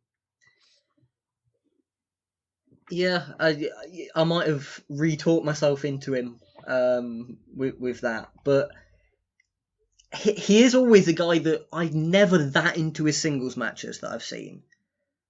So I'm never quite. I feel like he's always been better in multi-man. But he's such a good tag wrestler that I think I probably would vote for him now that I kind of reanalyze it. Next up, people still talk about that Do Fixer Blood Generation match from Ring of Honor. Like Travis Banks still mentions it occasionally on Twitter, just saying how much he loves that match. And it's not even the best of their matches that year. Yeah, but it was like the one that everyone saw, yeah, so people still remember it, still talk about it, and that's CIMA. Next up, Tenkoji. This is another team that I think they have better in cases individually than they do as a team. The reason why they're in there is because if you look at New Japan's tag team history, they are like the second most dominant tag team in it, after another tag team, Choten, which was Tenzan and Chono. Like when it comes to just sheer domination of the division, it's like they just kept going to them because they needed them. It's like, we need a new champion, Tenkoji. They are a very good tag team. I wouldn't vote for them personally because they were a dominant and very good tag team in a very tag team division. Yeah, I just think they have better. Like Kojima has been Kojima especially, I think. A singles champion in several different promotions, like the main champion in several different promotions, and yet he's on here as a tag team run that it feels like they're only on there because the time they got put on the ballot was when they were a tag team, and so they're there because of that, when really they should be on as singles. Yeah, we'll just ignore him. Fujiwara, I'm not a big shoot style guy, so I don't know a ton about him, to be honest. Well, he debuted the same year that New Japan started, and he still wrestles now. So that should give you an idea of how long his career was. He was a moderately sized star in New Japan, but when the scene started to change in the 90s, he helped make UWF a viable entity. So his influence there can't be ignored. And also later in his career, he helped make 0-1 credible when they started up. I feel like he's kind of like the bridge between like your Karl Gotch era and the modern era of hybrid style, taking that shoot style and kind of incorporating it into different things. He's influenced a great many wrestlers and MMA fighters, and he's got an armbar named after him. This is true. Are you going to vote for him? Maybe not. I think if he'd had like a major run and in any promotion at any time, just a run where he was like the guy, I would definitely vote for him. But he's always had a supporting role, and that's kind of part of the deal with Fujiwara. He always has been there to make sure other people got over, which is he's too nice to be in the Hall of Fame, basically. Hayabusa. This is a guy who, for a lot of people a bit older than me, is incredibly influential to their fandoms of Japanese wrestling. Yeah, I remember that this is another guy that when I first started tape trading, a load of the tapes were like Best of Hayabusa, or like it was an FMW tape, and it was popular because the main event was Hayabusa doing something ridiculous. And I watched a lot of Hayabusa matches when I was just starting to get into tape trading. So it was I started watching a lot of deathmatch stuff, and like All Japan for their heavyweight scene, New Japan's juniors, and I watched a lot of FMW because it essentially had everything that I liked in one place. And Hayabusa was like the high flyer for FMW. He was really innovative, created the Phoenix Splash. You can make arguments about how good he was in the ring. I thought he was outstanding when he was on. It's just every now and again he just had a terrible, terrible match. And I think people remember that when it was kind of a 50-50 one way and the other. If you're looking for evidence of him being a draw, when he had to retire when he broke his neck, like 4 months later, FMW ceased to exist. Mm-hmm. And they weren't no minor promotion. They were drawing 2,000 to Korakuen Hall. Like every time they booked Korakuen Hall, it was 2,000. They'd sell it out, completely sell it out, packed to the rafters, and yeah, they were gone. And they were gone because they couldn't replace him. Planning on voting for him? Hayabusa, yes. We'll skip over the next 4 guys because they're all the same. I hate that people who are in the middle of making their case for being on the Hall of Fame are already up for voting. I just hate that. Like, they're in the primes of their career, all 4 of them. Ibushi, Ishii, well, less Ishii, but Ishii is the only one that is worth talking about because, like, what he's good at is not. He's not a draw, I don't think. We can't really tell what his historical significance is going to be, but I think it's going to be good. But in ring, he is phenomenal. So I was saying I can't remember who it was now, but we were talking about Hall of Fame, and I said if he continues to have matches at the level that he's having for like another 2, maybe 3 years, and I feel like he should go in just for the sheer quality of wrestling that he's brought to the world. Since he kind of started peaking in 2013, so he's been at his peak for 6 years, and he has been unbelievable for 6 years. For me, and I fucking love Ishii, and I think as great as everyone knows Ishii is, I think weirdly he's still underrated. Yeah. People don't quite really like. It's easy to forget just how special Ishii is. In that he has been, I think there is a very good case that he's wrestler of the decade, in the decade that might be the greatest in-ring decade ever. But because he doesn't have that draw, and it will be interesting if maybe it's like he gets like a gold watch reign. I hope so much. Like, these Naito fans really piss me off because they're complaining that he hasn't won like every title and every G1. I just want one title for Ishii, just one title. He doesn't even need a successful defense. He just needs to win the title once and just stand there in the ring holding it high so I can have my moment. It would be interesting to see him on top, just briefly, because I'm not. My gut is that he would draw well on top, just because of how over he is, because he's very over. I think you look at the like people's favourites in Japanese publications. Like, he very rarely scores highly. That's true. That's true. So no, he doesn't have that drawing power. Whereas I think you'd look at Naito as drawing power. Yeah. Okada does. I think those are absolute no-brainers for eventually mounting an argument. And they also have a very strong in-ring case. Ishii's at the moment is solely on in-ring, but he's good enough that I think he will get in at some point. See, what it comes down to... I'm not voting for him this year. I just hesitate to add. Yeah.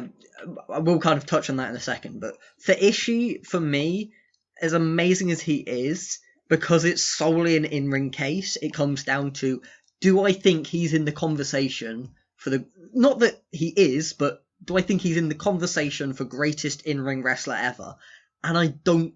I think he started being amazing too late in his career.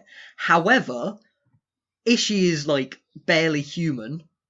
It's ridiculous, his career path of, like, him being a good little wrestler until he hit, like, 42 or something, and then became one of the best 5 wrestlers in the world for the next 6 years. What's to say he doesn't do another 5 years of this?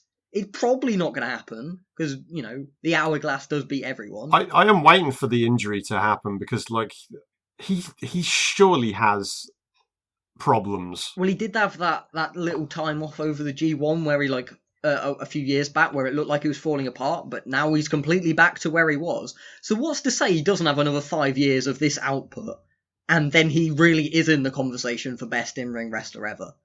Yeah. And that's why I kind of hate voting on it now.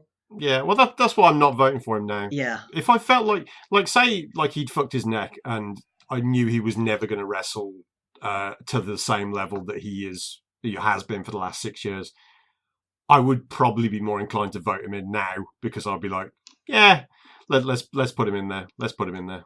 But I think he's got more to offer still. The poster boy for why people shouldn't be on the ballot so early is Shinsuke Nakamura, because he was a guy who looked 100% on track to be a Hall of Famer. If you'd have asked me, like, the day he got into the Hall of Fame, will Shinsuke Nakamura end his career with a Hall of Fame career, I'd have said, yeah, almost certainly. But unless he changes things again in the next few years, which is, I guess, a possibility, his career does not look like a Hall of Fame career now, at all. Well, he went in 2015 when he was absolutely at the top of his game in 2015, and he hasn't been ever since. he has what, like if you're generous, a hot 4-year run on nearly top, but not fully on top of New Japan, when it was coming back to being like a hot product again. I don't think that was enough, but it looked like it was very much on track to be enough. So he got voted in, and then he signed with WWE and became like an irrelevant mid-carder rapidly. Had one important match against Sami Zayn, and that's it. Honestly, when that match happened, I was like, oh my God, he's going to tear the whole company down and like rebuild it in his strong image, and it just hasn't happened. Nope. So yeah, like I hate that these people are on the ballot already, and like if you really pushed me, the age is wrong. The age is wrong. It might have been relevant like to begin with, but it's too young. I think the problem is the age is based on sport, and wrestlers peak later than sports people.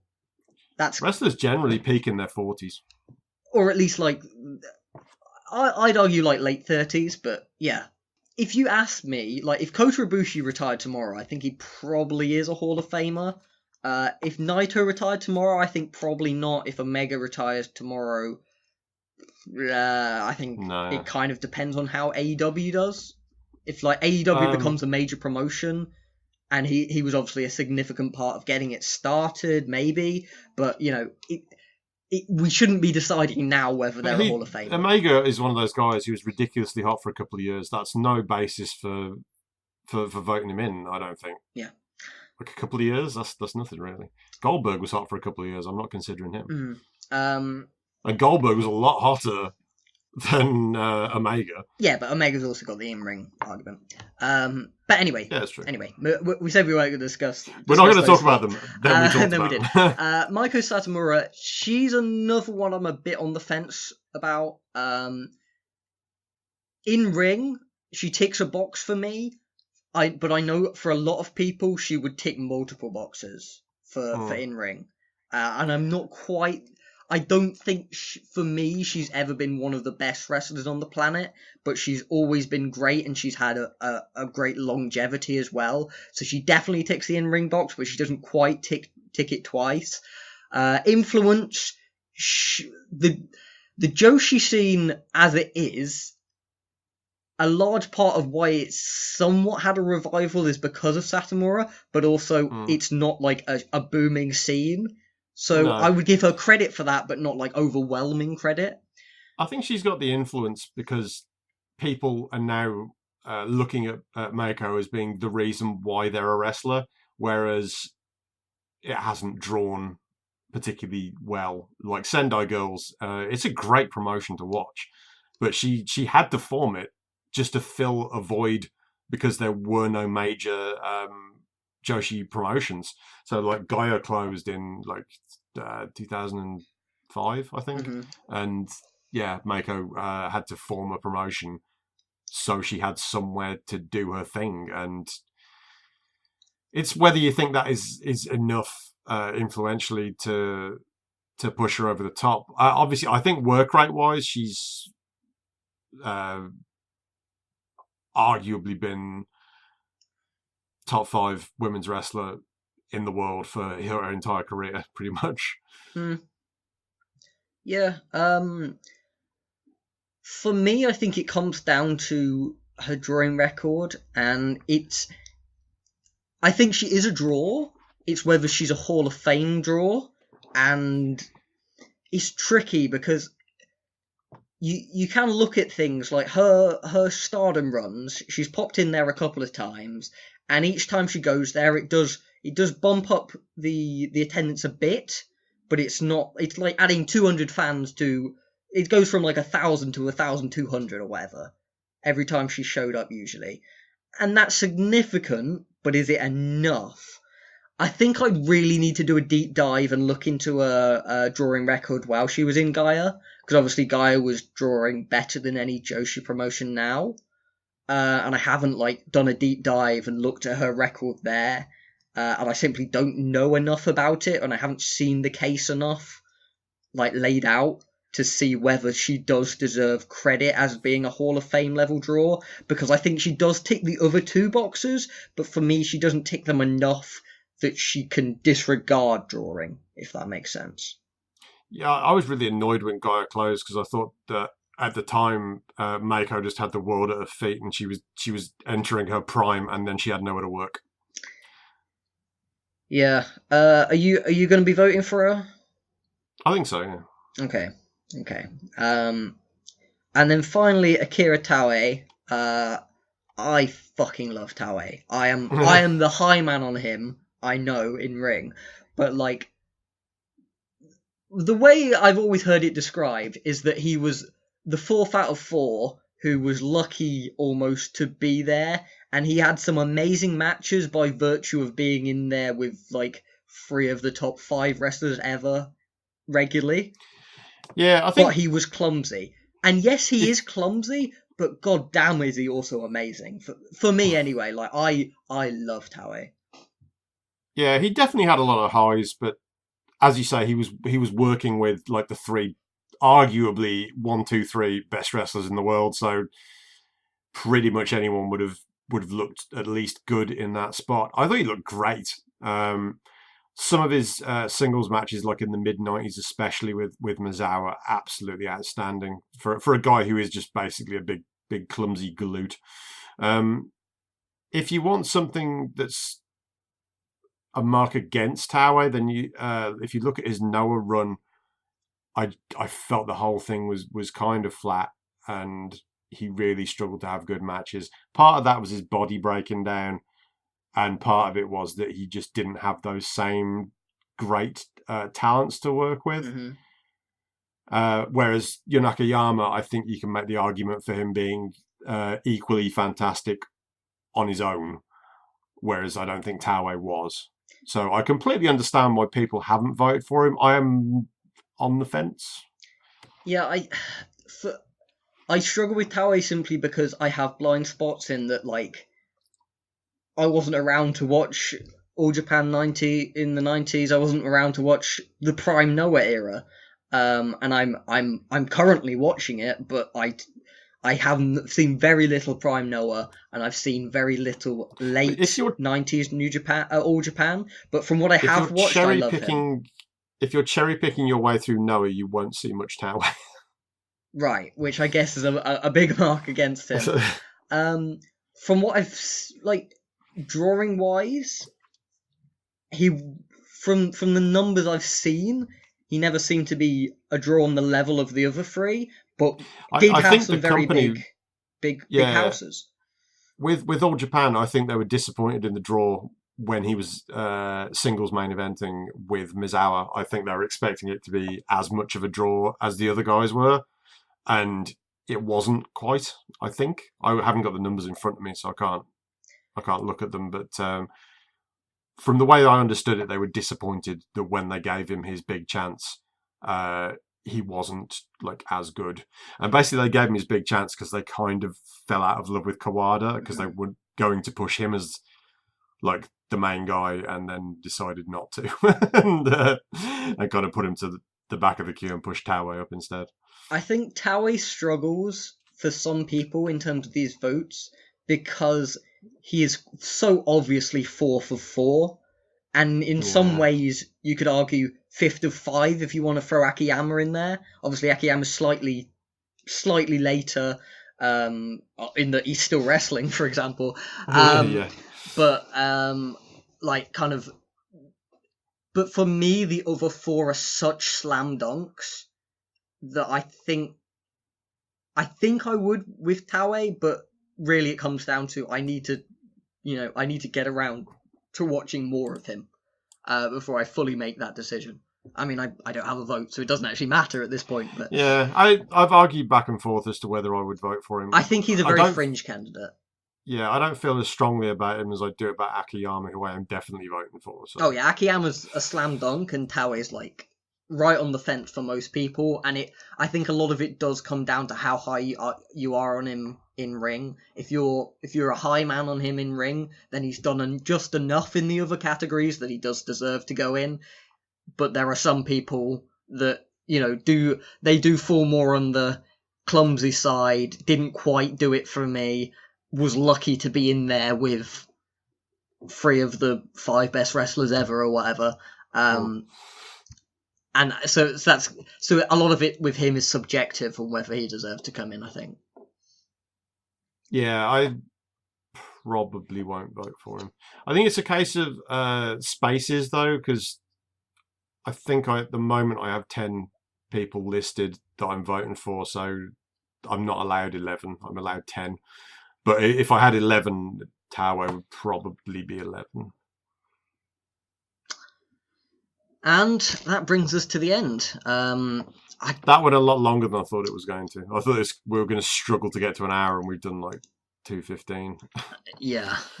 And I'm very tired, so let's wrap this one up quickly. Thank you for listening, everybody. You can ask us any questions you want for future episodes at BritWres Round on Twitter, or you can join the Voices of Wrestling Discord, where BritWres Roundtable has its own channel, and I'm in there answering questions whenever they are asked. Arn, you have a website again?